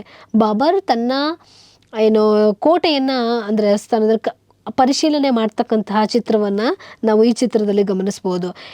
ನೆಕ್ಸ್ಟ್ ಹಾಗಾದರೆ ಹುಮಾಯೂನನ ಕಾಲಘಟ್ಟಕ್ಕೆ ಬಂದಾಗ ಈ ಚಿತ್ರಕಲೆ ಅಂತಕ್ಕಂಥದ್ದು ಯಾವ ರೀತಿಯಾಗಿ ಬೆಳವಣಿಗೆ ಆಯಿತು ಅಂತ ಹೇಳಿ. ಸೊ ಹುಮಾಯೂನ ಅಧಿಕಾರಾವಧಿ ಕೇವಲ ಸ್ವಲ್ಪ ಅವಧಿಯಾಗಿರುತ್ತೆ, ಯಾಕೆಂದರೆ ಆತನಿಗೆ ಅಧಿಕಾರವೆಲ್ಲ ಈಗ ಕಳ್ಕೊಬಿಡುತ್ತಾನೆ. ಹಾಗಾಗಿ ದೇಶಭ್ರಷ್ಟನಾಗಿ ಆತ ಪರ್ಷಿಯಾದಲ್ಲಿ ಅಲಿತಾ ಇರಬೇಕಾದ್ರೆ ಮತ್ತೆ ಆತ ಅಲ್ಲಿಂದ ಚಿತ್ರಕಲೆಯಿಂದ ಪ್ರೇರೇಪಿತನಾಗಿ ಅಲ್ಲಿಂದ ಬರಬೇಕಾದ್ರೆ ಪರ್ಷಿಯಾದಿಂದ ಬರಬೇಕಾದ್ರೆ ಆತ ಮಿರ್ ಸೈಯದ್ ಅಲಿ ಮತ್ತು ಖ್ವಾಜಾ ಅಬ್ದುಲ್ ಸಮದ್ ಅಂತಕ್ಕಂಥ ಚಿತ್ರಕಾರರನ್ನು ಭಾರತಕ್ಕೆ ಕರೆತರ್ತಾನೆ. ಹುಮಾಯೂನನ ಕಾಲದಲ್ಲಿ ಅಂತ ಹೇಳಿ. ಹೆಚ್ಚಾಗಿ ಈತನಿಗೆ ಆಡಳಿತ ಅಧಿಕಾರವನ್ನು ನಡೆಸೋದಕ್ಕೆ ಅವಕಾಶನೇ ಸಿಗೋದಿಲ್ಲ, ಏಕೆಂದರೆ ಈ ಕಡೆ ಒಂದು ಕಡೆ ಸೂರ್ ಸಂತತಿಯ ಕಾಟದಿಂದಾಗಿ. ಹಾಗಾಗಿ ಆದರೂ ಕೂಡ ಪ್ರಯತ್ನಪಟ್ಟು ಮತ್ತೆ ಅಧಿಕಾರವನ್ನು ಹಿಡಿಯುವಂಥದ್ದು ಕಂಡುಬರುತ್ತೆ ನಮಗೆ ಹುಮಾಯೂನ್. ಈತ ಕೂಡ ಕಲೆಗೆ ಹೆಚ್ಚು ಪ್ರಾಮುಖ್ಯತೆಯನ್ನು ಕೊಟ್ಟಿರುವಂಥದ್ದು ನಮಗೆ ಕಂಡುಬರುತ್ತೆ. ಅಂದರೆ ಈತ ಬರಬೇಕಾದ್ರೆ ಪರ್ಷಿಯಾದಿಂದ ಮಿರ್ ಸೈಯದ್ ಅಲಿ ಮತ್ತು ಖ್ವಾಜಾ ಅಬ್ದುಲ್ ಸಮದ್ ಅವರನ್ನು ಕರೆದುಕೊಂಡು ಬರುವಂಥದ್ದು ನಮಗೆ ಗಮನಿಸ್ತೀವಿ. ತದನಂತರದಲ್ಲಿ ಯಾರು ಅಕ್ಬರ್ನ ಕಾಲಘಟ್ಟದಲ್ಲಿ ಈ ಚಿತ್ರಕಲೆ ಯಾವ ರೀತಿಯಾಗಿ ಬೆಳವಣಿಗೆ ಆಯಿತು ಅಂದರೆ ಅಕ್ಬರ್ ಚಿತ್ರಕಲೆಗೆ ಹೆಚ್ಚಿನ ಪ್ರೋತ್ಸಾಹವನ್ನು ನೀಡುವಂಥದ್ದು ಗಮನಿಸ್ತೀವಿ. ಈ ಚಿತ್ರಕಲೆಯಲ್ಲಿ ಅಕ್ಬರ್ನ ಚಿತ್ರಕಲೆಯಲ್ಲಿ ಹಿಂದೂ ಪರ್ಷಿಯನ್ ಅಂಶಗಳು ಇವೆರಡೂ ಕೂಡ ಮಿಶ್ರಣ ಆಗಿರ್ತಕ್ಕಂಥದ್ದು ನಮಗೆ ಕಂಡುಬರುತ್ತೆ. ಅಕ್ಬರ್ ಏನಿದ್ದಾನೆ ಈತ ಅಬ್ದುಲ್ ಸಮದ್ ಅಂತಕ್ಕಂಥವನ ನೇತೃತ್ವದಲ್ಲಿ ಈ ಚಿತ್ರಕಲೆಗೆ ಒಂದು ಪ್ರತ್ಯೇಕವಾದ ಇಲಾಖೆಯನ್ನು ಸ್ಥಾಪಿಸ್ತಕ್ಕಂಥದ್ದು ನಾವು ಗಮನಿಸ್ತೀವಿ. ಹಾಗೆ ಈ ಅಕ್ಬರ್ನ ಕನಸಿನ ನಗರ ಅಂತ ಏನು ಹೇಳಿ ಕರಿತೀವಿ, ಫತೇಪುರ್ ಸಿಕ್ರಿ ಅಂತಕ್ಕಂಥ ಈ ಸ್ಥಳದಲ್ಲಿ ಆ ರಾಜ್ಮಹಲ್ನ ಬೆಟ್ಟಗಳನ್ನು ಅಲಂಕಾರ ಮಾಡೋದಕ್ಕೆ ಕಟ್ಟಡಗಳನ್ನು ಅಂದರೆ ರಾಜ್ಮಹಲ್ ಕಟ್ಟಡಗಳನ್ನು ಅಲಂಕಾರ ಮಾಡೋದಕ್ಕೆ ಈತ ಈ ಚಿತ್ರಕಲಾಕಾರರ ತಂಡವನ್ನೇ ಆತ ಆಹ್ವಾನ ಮಾಡುವಂಥದ್ದು ಗಮನಿಸ್ತೀವಿ. ಹಾಗಾಗಿ ಅಕ್ಬರ್ನಿಂದ ಒಂದು ರೀತಿಯ ರಾಷ್ಟ್ರೀಯ ಚಿತ್ರಕಲೆ ಅನ್ನುವಂಥದ್ದು ಬೆಳವಣಿಗೆ ಆಗತ್ತೆ ಅಂತ ಹೇಳಿ. ಈ ಅಕ್ಬರ್ನ ಕಾಲದಲ್ಲಿ ಯಾವ್ಯಾವ ರೀತಿಯಾಗಿ ಚಿತ್ರಕಲೆ ಅಂತಕ್ಕಂಥದ್ದು ಬೆಳವಣಿಗೆ ಆಯ್ತಂದರೆ ಹಂಸಾ ನಾಮ ಅಂತಕ್ಕಂಥದ್ದು, ಹಾಗೆ ಅಕ್ಬರ್ ನಾಮ, ಶಾ ನಾಮ, ರಜಮ್ ನಾಮ, ದರಮ್ ನಾಮ, ಬಹರಿಸ್ತಾನ್, ಅನ್ವರಿ ಸುಹೇಲಿ ಅಂತಕ್ಕಂಥ ಚಿತ್ರಕೃತಿಗಳು ಈ ಅಕ್ಬರ್ನ ಅವಧಿಯಲ್ಲಿ ರಚನೆ ಆಗ್ತವೆ ಅಂತಕ್ಕಂಥದ್ದು ನಾವು ನೋಡ್ತೀವಿ. ಈ ಹಂಸಾನಾಮ ಅಂತ ಹೇಳಿದ್ರೆ ಇಸ್ಲಾಂ ಕಥೆಗಳ ವೀರನಾಯಕರ ಕುರಿತಂತೆ ರಚನೆಯಾದಂತಹ ಚಿತ್ರಗಳಾಗಿರುತ್ತೆ. ಹಾಗೆ ರಜಮ್ನಾಮ ಅಂತ ಹೇಳಿದ್ರೆ ಮಹಾಭಾರತ ಮತ್ತು ಹರಿವಂಶದ ಆಯ್ದ ಕಥೆಗಳನ್ನು ಈ ರಜಮ್ನಾಮ ಅಂತಕ್ಕಂತಹ ಇದರಲ್ಲಿ ಚಿತ್ರ ಸಂಯೋಜನೆಯಲ್ಲಿ ನಾವು ಗಮನಿಸ್ಬೋದಾಗಿದೆ. ಹಾಗೆ ಮೊನ್ನೆ ನಡೆದಂಥ ಈ ಕೇಸ್ ಎಕ್ಸಾಮಲ್ಲೂ ಕೂಡ ಇದ್ರ ಬಗ್ಗೆ ಕೇಳಲಾಗಿತ್ತು. ಮಡೋನಾ ಅಂತಕ್ಕಂತಹ ಮೇರಿ ಕನ್ಯೆ ಚಿತ್ರ ಮತ್ತು ಆಕೆಯ ಮಗುವನ ಚಿತ್ರವನ್ನು ಅಂದರೆ ಈ ಚಿತ್ರವನ್ನು 1580ರಲ್ಲಿ ಇದನ್ನು ಒಂದು ಕಾಗದದ ಮೇಲೆ ಅಪಾರದರ್ಶಕ ಜಲವರ್ಣದಲ್ಲಿ ಮಾಡಲಾಗಿರ್ತಕ್ಕಂಥದ್ದು ನಮಗೆ ಕಂಡುಬರುತ್ತೆ. ಅಂದರೆ ಪೇಪರ್ ಮೇಲೆ ಬಿಡಿಸಿರ್ತಕ್ಕಂಥದ್ದು ನಮಗೆ ಈ ಮಡೋನಾ ಅಥವಾ ಮೇರಿ ಕನ್ಯೆ ಚಿತ್ರ ಅಂತ ಹೇಳಿ ಕರ್ತಾರೆ. ಮಡೋನಾ ಮತ್ತು ಆಕೆಯ ಮಗು ಅಂದರೆ ಒಬ್ಬ ತಾಯಿ ಮತ್ತು ಮಗುವಿನ ಬಾಂಧವ್ಯವನ್ನು ಬಿಡಿಸಿರ್ತಕ್ಕಂಥ ಚಿತ್ರ ನಮಗೆ ಇಲ್ಲಿ ಕಂಡುಬರುತ್ತೆ. ಈ ಕಾಗದದ ಮೇಲೆ ಬಿಡಿಸಿರ್ತಕ್ಕಂಥ ಮೊಘಲ್ ಶಾಲೆ ಅಂದರೆ ಈ ಚಿತ್ರ ಏನಿದೆ ಮೊಘಲರ ಆರಂಭಿಕ ಇದು ಹಂತ ಅಂತ ಹೇಳಿ ಕರಿತೀವಿ. ಏಕೆಂದರೆ ಇದು ಯುರೋಪಿಯನ್ ಕಲೆ. ಇದು ಮಡೋನಾ ಅಂತಕ್ಕಂಥದ್ದು ಯುರೋಪಿಯನ್ ಕ್ರಿಶ್ಚಿಯನ್ ಇನ್ಫ್ಲೂಯೆನ್ಸ್ ಇದು. ಸೊ ಈ ಚಿತ್ರಕಲೆ ಅಂತಕ್ಕಂಥದ್ದು 1580ರಲ್ಲಿ ಮುಘಲರ ಅವಧಿಯಲ್ಲೂ ಅಂದರೆ ಬಿಡಿಸಿರ್ತಕ್ಕಂಥದ್ದು ಕಂಡುಬರುತ್ತೆ. ಸೊ ಹಾಗಾಗಿ ಒಂದು ರೀತಿ ಕ್ರಿಶ್ಚಿಯನ್ ಇನ್ಫ್ಲೂಯೆನ್ಸ್ ಅಥವಾ ಯುರೋಪಿಯನ್ ಇನ್ಫ್ಲೂಯೆನ್ಸ್ ಕೂಡ ಈ ಮೊಘಲರ ಕಲೆಯ ಮೇಲೆ ಪ್ರಭಾವ ಬೀರಿರುವಂಥದ್ದನ್ನು ನಾವು ಗಮನಿಸ್ತೀವಿ. ಎಸ್, ದ ನೆಕ್ಸ್ಟ್ ಹಾಗಾದರೆ ಜಹಾಂಗೀರನ ಕಾಲದಲ್ಲೇ ಯಾವ ರೀತಿ ಚಿತ್ರಕಲೆ ಬೆಳವಣಿಗೆ ಆಯಿತು ಅಂತ ಹೇಳಿ. ಸೊ ಜಹಾಂಗೀರನ ಕಾಲಘಟ್ಟಕ್ಕೆ ಬಂದಾಗ ಇನ್ನೂ ಹೆಚ್ಚು ಉತ್ತಮವಾಗಿ ಬೆಳೆದಂಥದ್ದೇ ಜಹಾಂಗೀರನ ಕಾಲದಲ್ಲಾಗಿರುತ್ತೆ. ಉನ್ನತ ಶಿಖರವನ್ನು ಈತನ ಕಾಲಘಟ್ಟದಲ್ಲಿ ಮುಘಲ್ ಚಿತ್ರಕಲೆ ವ್ಯಾಪಿಸ್ಕೊಳ್ತು ಅಂತ ಹೇಳಿ ನೋಡ್ತೀವಿ. ಯಾಕೆಂದರೆ ಜಹಾಂಗೀರನ ಕಾಲವನ್ನು ಚಿತ್ರಕಲೆಯ ಸುವರ್ಣಯುಗ ಅಂತ ಹೇಳಿ ಕರೆಯಲಾಗುತ್ತೆ. ಸ್ವತಃ ಜಹಾಂಗೀರ ಚಿತ್ರವನ್ನು ಬಿಡಿಸ್ತಾ ಇದ್ದ ಅಂತಕ್ಕಂಥದ್ದು. ಸೊ ಈತನ ಕಾಲದಲ್ಲಿ ಅಂದರೆ ಜಹಾಂಗೀರನ ಕಾಲದಲ್ಲಿ ಭಾವಚಿತ್ರಗಳು ಅಂತಕ್ಕಂಥದ್ದು ಬರುತ್ತೆ. ಸೊ ಎಸ್, ಭಾವಚಿತ್ರಗಳು ಹಾಗೆ ಅರಮನೆಯ ಚಿತ್ರಗಳನ್ನು, ಭೇಟಿಯ ಚಿತ್ರಗಳು ನಮಗೆ ಜಹಾಂಗೀರನ ಕಾಲದಲ್ಲಿ ಕಂಡುಬರುವಂಥದ್ದನ್ನು ಗಮನಿಸ್ತೀವಿ. ಈ ಚಿತ್ರದಲ್ಲಿ ನಾವು ಗಮನಿಸ್ಬೋದಾಗಿದೆ, ಇದು ಜಹಾಂಗೀರನ ದರ್ಬಾರು, ಜಹಾಂಗೀರ್ ದರ್ಬಾರನ್ನು ನಡೆಸ್ತಕ್ಕಂತಹ ಚಿತ್ರವನ್ನು ನಾವು ಇಲ್ಲಿ ಗಮನಿಸ್ತೀವಿ. ಎಸ್, ದ ನೆಕ್ಸ್ಟ್ ಹಾಗಾದರೆ ಈ ಜಹಾಂಗೀರ್ನ ಕಾಲದಲ್ಲಾದಂಥದ್ದು ಒಂದು ಸೂಕ್ಷ್ಮ ಕುಸುರಿ ಕೆತ್ತನೆ ಕೆಲಸವನ್ನು ಈತನ ಚಿತ್ರಗಳಲ್ಲಿ ನಾವು ಗಮನಿಸ್ತೀವಿ. ಹಾಗೆ ವೆರಿ ಇಂಪಾರ್ಟೆಂಟ್ ನಮಗೆ ಜಹಾಂಗೀರ್ನ ಕಾಲದಲ್ಲಿ ಅಂದರೆ ಮುರಾಕ್ಯಾಸ್ ಅಂತಕ್ಕಂತಹ ಚಿತ್ರಗಳು ಕಂಡುಬರುತ್ತೆ. ಸೊ ಮುರಾಕ್ಯಾಸ್ ಇಂಡಿವಿಜುವಲ್ ಪೇಂಟಿಂಗ್ ಕಂಡುಬರುತ್ತೆ, ಅಂದರೆ ವೈಯಕ್ತಿಕ ಮುರಾಕ್ಯಾಸ್ ಅಂತಕ್ಕಂಥ ವೈಯಕ್ತಿಕ ವರ್ಣಚಿತ್ರಗಳು ಕಂಡುಬರುತ್ತೆ. ಸೊ ಇದು ಜಹಾಂಗೀರ್ನ ಕಾಲದಲ್ಲಾದಂಥ ಆಲ್ಬಮ್ಗಳಲ್ಲಿ ಈ ಜಹಾಂಗೀರ್ನ ಚಿತ್ರ ಅಂತಕ್ಕಂಥದ್ದು ಹೆಚ್ಚು ಅಂದರೆ ಜನಪ್ರಿಯವಾಗ್ತಕ್ಕಂಥದ್ದು ನಾವು ಗಮನಿಸ್ತೀವಿ. ಎಸ್, ನಾವಿಲ್ಲಿ ಈ ಚಿತ್ರವನ್ನು ಗಮನಿಸ್ಬೋದು. ಜಹಾಂಗೀರು ತನ್ನ ಕೈಲಿ ಅಕ್ಬರ್ನ ಚಿತ್ರವನ್ನು ಇಟ್ಕೊಂಡಿರುವಂಥದ್ದು. ಸೊ ಈ ರೀತಿ ಮುರಾಕ್ಯಾಸ್ ಅಂತಕ್ಕಂತಹ ಇಂಡಿವಿಜುವಲ್ ಪೇಂಟಿಂಗ್ ಅಥವಾ ವೈಯಕ್ತಿಕ ವರ್ಣಚಿತ್ರ ಅಂತ ಏನು ಹೇಳಿ ಕರಿತೀವಿ, ಇದು ಜಹಾಂಗೀರ್ನ ಕಾಲದಲ್ಲಿ ಬೆಳವಣಿಗೆ ಆಗುತ್ತೆ. ಹಾಗೆಯೇ ಈ ಜಹಾಂಗೀರ್ನ ಕಾಲದಲ್ಲಿ ಯಾವ್ಯಾವ ರೀತಿಯಾದಂತಹ ಚಿತ್ರಕಲಾವಿದರು ಇದ್ರು ಅಂದರೆ ಅಬುಲ್ ಹಸನ್ ಅಂತಕ್ಕಂಥವನು, ಹಾಗೆ ಮಿಸ್ಕಿನ್, ಬಸಪಾನ್ ಮತ್ತು ದಾಸ್ವಂತ್ ಅಂತಕ್ಕಂತಹ ಅದ್ಭುತವಾದ ಚಿತ್ರಕಲಾಕಾರರ ಒಂದು ತಂಡ ಕೂಡ ಇತ್ತು ಅಂತ ಹೇಳಿ. ಹಾಗೆಯೇ ಜಹಾಂಗೀರ್ನ ಕಾಲದಲ್ಲಿ ಕೆಲವು ಪಕ್ಷಿಗಳನ್ನು, ಪ್ರಾಣಿಗಳನ್ನು, ನಿಸರ್ಗ ದೃಶ್ಯಗಳನ್ನು ಕೂಡ ಈತನ ಚಿತ್ರಗಳಲ್ಲಿ ನಾವು ಕಂಡುಬರುತ್ತೆ. ಈ ಚಿತ್ರವನ್ನು ಗಮನಿಸ್ಬೋದು, ಇದು ಒಂದು ರೀತಿ ಜೀಬ್ರಾದ ಚಿತ್ರ ಆಗಿರುತ್ತೆ. ಸೊ ಈ ರೀತಿಯಾಗಿ ಜಹಾಂಗೀರ್ನ ಕಾಲದಲ್ಲಿ ಈ ವರ್ಣಚಿತ್ರ ಏನಿದೆ ಇದು ವಿಶಿಷ್ಟವಾದಂಥ ಒಂದು ಅಂಚು ಅಥವಾ ಚೌಕಟ್ಟು ಅಂತಕ್ಕಂಥದ್ದು ಈತನ ಕಾಲದಲ್ಲಿ ಬೆಳವಣಿಗೆ ಆಯಿತು ಅಂತಕ್ಕಂಥದ್ದು ನಾವು ಜಹಾಂಗೀರ್ನ ಕಾಲದಲ್ಲಿ ಗಮನಿಸ್ತೀವಿ. ಹಾಗೆ ಜಹಾಂಗೀರ್ನ ನಂತರದಲ್ಲಿ ಬರ್ತಕ್ಕಂಥ ಶಹಜಹಾನ್ನ ಕೊಡುಗೆ ಏನು ಚಿತ್ರಕಲೆಗೆ ಅಂದರೆ ಅದೇ ಈತ ಹೆಚ್ಚಾಗಿ ವಾಸ್ತುಶಿಲ್ಪಕ್ಕೆ ಹೆಚ್ಚಿನ ಪ್ರಾಮುಖ್ಯತೆಯನ್ನು ಕೊಡ್ತಾ ಹೋಗ್ತಾನೆ ಶಹಜಹಾನ್. ಆದರೂ ಕೂಡ ಈತನ ಕಾಲದಲ್ಲಿ ಚಿತ್ರ ಅಂತ ಹೇಳಿದ್ರೆ ಸೊ ಶೃಂಗಾರ ಭಾವಗಳ ಸೇರ್ಪಡೆ ಈತನ ಕಾಲದಂಥ ಚಿತ್ರಕಲೆ ಆಗಿರುತ್ತೆ. ಹಾಗೆಯೇ ಅಂದರೆ ಪ್ರೇಮ ಪ್ರೀತಿಗೆ ಸಂಬಂಧಪಟ್ಟಂತಹ ಚಿತ್ರಕಲೆಗಳು ಈ ಶಹಜಹಾನ್ಗೆ ಕಾಲದಲ್ಲಿ ಆದಂಥ ಚಿತ್ರಕಲೆ ಆಗಿರುತ್ತೆ. ಸೊ ಹಾಗೆ ಯಾವ್ಯಾವುದು ಇಲ್ಲಿ ಅಂತ ಹೇಳಿದ್ರೆ ಲೈಲಾ ಮಜ್ನು ಅಂತಕ್ಕಂಥದ್ದು, ಖುಸ್ರು ಶಿರೀನ್, ಹಾಗೆ ಕಾಮರೂಪ, ಕಾಮಲತಾ, ರೂಪವತಿ ಬಾಜ್ ಅಂತಕ್ಕಂತಹ ಈ ಚಿತ್ರಕಲೆಗಳು ನಾವು ಶಹಜಹಾನ್ನ ಕಾಲದಲ್ಲಿ ನಾವು ಗಮನಿಸ್ತೀವಿ. ಸೊ ಇದು ಪ್ರೇಮ ಅಥವಾ ಪ್ರೀತಿಗೆ ಸಂಬಂಧಪಟ್ಟಂಥ ಚಿತ್ರಕಲೆಗಳಾಗಿರುತ್ತೆ ಮೊಘಲರ ಅವಧಿಯಲ್ಲಿ. ಇದಿಷ್ಟು ಪೇಂಟಿಂಗ್ಸ್ಗಳಾಗಿರುತ್ತೆ.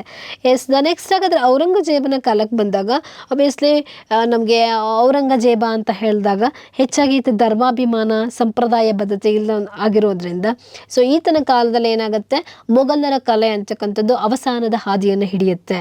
ಸೊ ಹಾಗಾಗಿ ಅಂದರೆ ಆಸ್ಥಾನದ ಪ್ರಮುಖ ಕಲಾವಿದರಾದಂತಹ ಅಂದರೆ ಮೊಘಲ್ ಕಾಲದಲ್ಲಿದ್ದಂತಹ ಕಲಾವಿದರು ಏನಿದ್ದಾರೆ, ಸೊ ತದನಂತರ ಇವರು ರಾಜಸ್ಥಾನ, ಪಂಜಾಬ್, ಜಮ್ಮು, ಹಿಮಾಲಯ ಈ ಥರ ಪ್ರದೇಶಗಳಿಗೆ ವಲಸೆ ಹೋಗ್ಬಿಡ್ತಾರೆ ಅಂತ ಹೇಳಿ. ಸೊ ಹಾಗಾಗಿ ಈ ಥರ ನಂತರ ಏನಾಗುತ್ತೆ, ಮೊಘಲ್ ಕಲೆ ಅನ್ನುವಂಥದ್ದು ರಾಜಸ್ಥಾನಿ ಮತ್ತು ಪಹರಿ ಚಿತ್ರ ಅಂತ ಹೇಳಿ ನಮಗೆ ತದನಂತರದಲ್ಲಿ ಸ್ವತಂತ್ರ ಕಲೆಯಾಗಿ ಬೆಳವಣಿಗೆ ಆಗತಕ್ಕಂಥದ್ದು ಕಂಡುಬರುತ್ತೆ.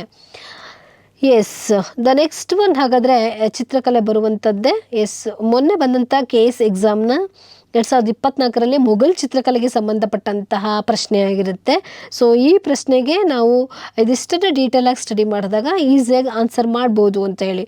ವರ್ಣಚಿತ್ರದ ಮೊಘಲ್ ಶೈಲಿಗೆ ಸಂಬಂಧಪಟ್ಟಂತೆ ಈ ಕೆಳಗಿನ ಹೇಳಿಕೆಗಳನ್ನು ಪರಿಗಣಿಸಿ. ಮೊಘಲರ ವರ್ಣಚಿತ್ರವು ಇಸ್ಲಾಮಿಕ್ಕು, ಹಿಂದೂ, ಯುರೋಪಿಯನ್ನು ಮತ್ತು ಸೌಂದರ್ಯ ಶಾಸ್ತ್ರಗಳ ಅತಿ ವಿಶೇಷವಾದ ಅತ್ಯಾಧುನಿಕ ಸಮ್ಮಿಶ್ರಣವನ್ನು ಹೊಂದಿತ್ತು ಅಂತಕ್ಕಂಥದ್ದು. ಹಾಗೆಯೇ ಅಕ್ಬರ್ ತನ್ನ ಆಸ್ಥಾನದಲ್ಲಿ ಕಲಾಮಂದಿರ ಆಕರ್ಷಕ ಭವ್ಯ ವರ್ಣಚಿತ್ರವನ್ನು ನೆಲೆಗೊಳಿಸೋದಕ್ಕೆ ಪರ್ಷಿಯನ್ ಕಲಾವಿದರಾದ ಮಿರ್ ಸೈಯದ್ ಅಲಿ ಅಬ್ದುಲ್ ಸಮದ್ ಅವರನ್ನು ಆಹ್ವಾನ ನೀಡಿದ್ದ ಅಂತ ಹೇಳಿ ನಾವು ಕಂಡುಬರ್ತೀವಿ. ಹುಮಾಯೂನ್ ಅವರನ್ನು ಕರ್ಕೊಂಡು ಬಂದಿದ್ದ ಅಂತ ಹೇಳಿ ನೋಡ್ತೀವಿ. ಹಾಗೆ ಈತ ಕೂಡ ಅವರಿಗೆ ಚಿತ್ರವನ್ನು ಬಿಡಿಸೋದಕ್ಕೆ ಆಹ್ವಾನವನ್ನು ಕೊಟ್ಟಿದ್ದ.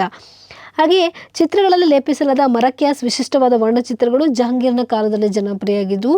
ಎಸ್, ಕಾಗದದ ಮೇಲೆ ಅಪಾರದರ್ಶಕ ಜಲವರ್ಣದಲ್ಲಿ ಚಿತ್ರಿಸಿದ ಮಡೋನಾ ಮತ್ತು ಆಕೆಯ ಮಗು ವರ್ಣಚಿತ್ರ ಪ್ರಸಿದ್ಧ ಕುಶಲಕಲೆಯಾಗಿದೆ ಅಂತ ಹೇಳಿ ನಾವು ಗಮನಿಸ್ತೀವಿ.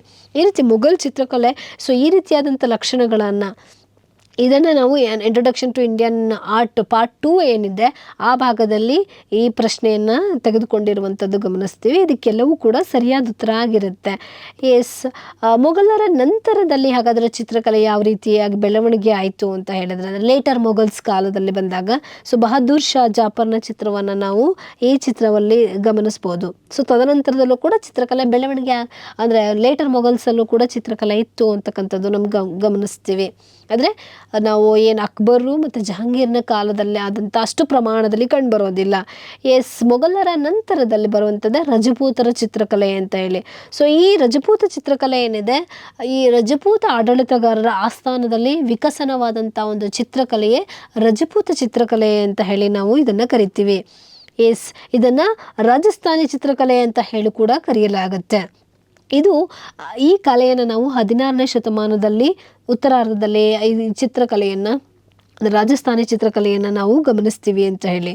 ಸೊ ಹಾಗಾದರೆ ಈ ರಜಪೂತ ಚಿತ್ರಕಲೆ ಏನಂತಕ್ಕಂಥದ್ದು ಏನಿದೆ, ಇಲ್ಲಿ ನಾವು 2 ರೀತಿಯ ಚಿತ್ರಗಳು ಕಂಡುಬರುತ್ತೆ. ರಾಜಸ್ಥಾನಿ ಮತ್ತು ಪಹರಿ ಚಿತ್ರಕಲೆ ಅಂತಕ್ಕಂತಹ 2 ಚಿತ್ರಕಲೆಗಳು ನಮಗೆ ಕಂಡುಬರುವಂಥದ್ದು ಗಮನಿಸ್ಬೋದಾಗಿದೆ. ಈ ರಾಜಸ್ಥಾನಿ ಚಿತ್ರಕಲೆಯಲ್ಲೇ ಸುಮಾರು ವೆರೈಟಿಗಳು ಕಂಡುಬರುತ್ತೆ. ಅದರಲ್ಲಿ ಯಾವ್ಯಾವುದು ಅಂತ ಹೇಳಿದ್ರೆ ಮೇವಾರ್ ಚಿತ್ರಕಲೆ, ಜೈಪುರ, ಎಸ್ ಮೇವಾರು, ಜೈಪುರ ಚಿತ್ರಕಲೆ ಅಂತೀವಿ, ಬೂಂದಿ, ಹಾಗೆ ಕೋಟಾ, ಕಿಶಾನ್ಗಢ್ ಚಿತ್ರಕಲೆ, ಜೋಧ್ಪುರ ಚಿತ್ರಕಲೆ, ಬಿಕನೇರ್ ಚಿತ್ರಕಲೆ ಅಂತ ಹೇಳಿ ಸೊ ಈ ರೀತಿ ವೆರೈಟಿಯಾಗಿ ಚಿತ್ರಕಲೆ ಬೆಳವಣಿಗೆ ಆಗ್ತಾ ಹೋಗುತ್ತೆ. ಇದ್ರ ಬಗ್ಗೆ ಇನ್ನೂ ಹೆಚ್ಚಿನ ಮಾಹಿತಿ ಈ ಜೈಪುರ ಚಿತ್ರಕಲೆ, ಮೇವಾರ್ ಚಿತ್ರಕಲೆ ಬಗ್ಗೆ ತಿಳ್ಕೊಳ್ಬೇಕು ಅಂದರೆ ಇಂಟ್ರೊಡಕ್ಷನ್ ಟು ಇಂಡಿಯನ್ ಆರ್ಟ್ ಅಂತ ಹೇಳಿ NCERT ಬುಕ್ ಇರುತ್ತೆ ಪಾರ್ಟ್ 2 ಅಲ್ಲಿ. ಸೊ ಇದ್ರ ಬಗ್ಗೆ ಇನ್ನೂ ಹೆಚ್ಚಿನ ಡೀಟೇಲನ್ನು ನಾವು ಅಲ್ಲಿ ತೆಗೆದುಕೊಳ್ಬೋದು.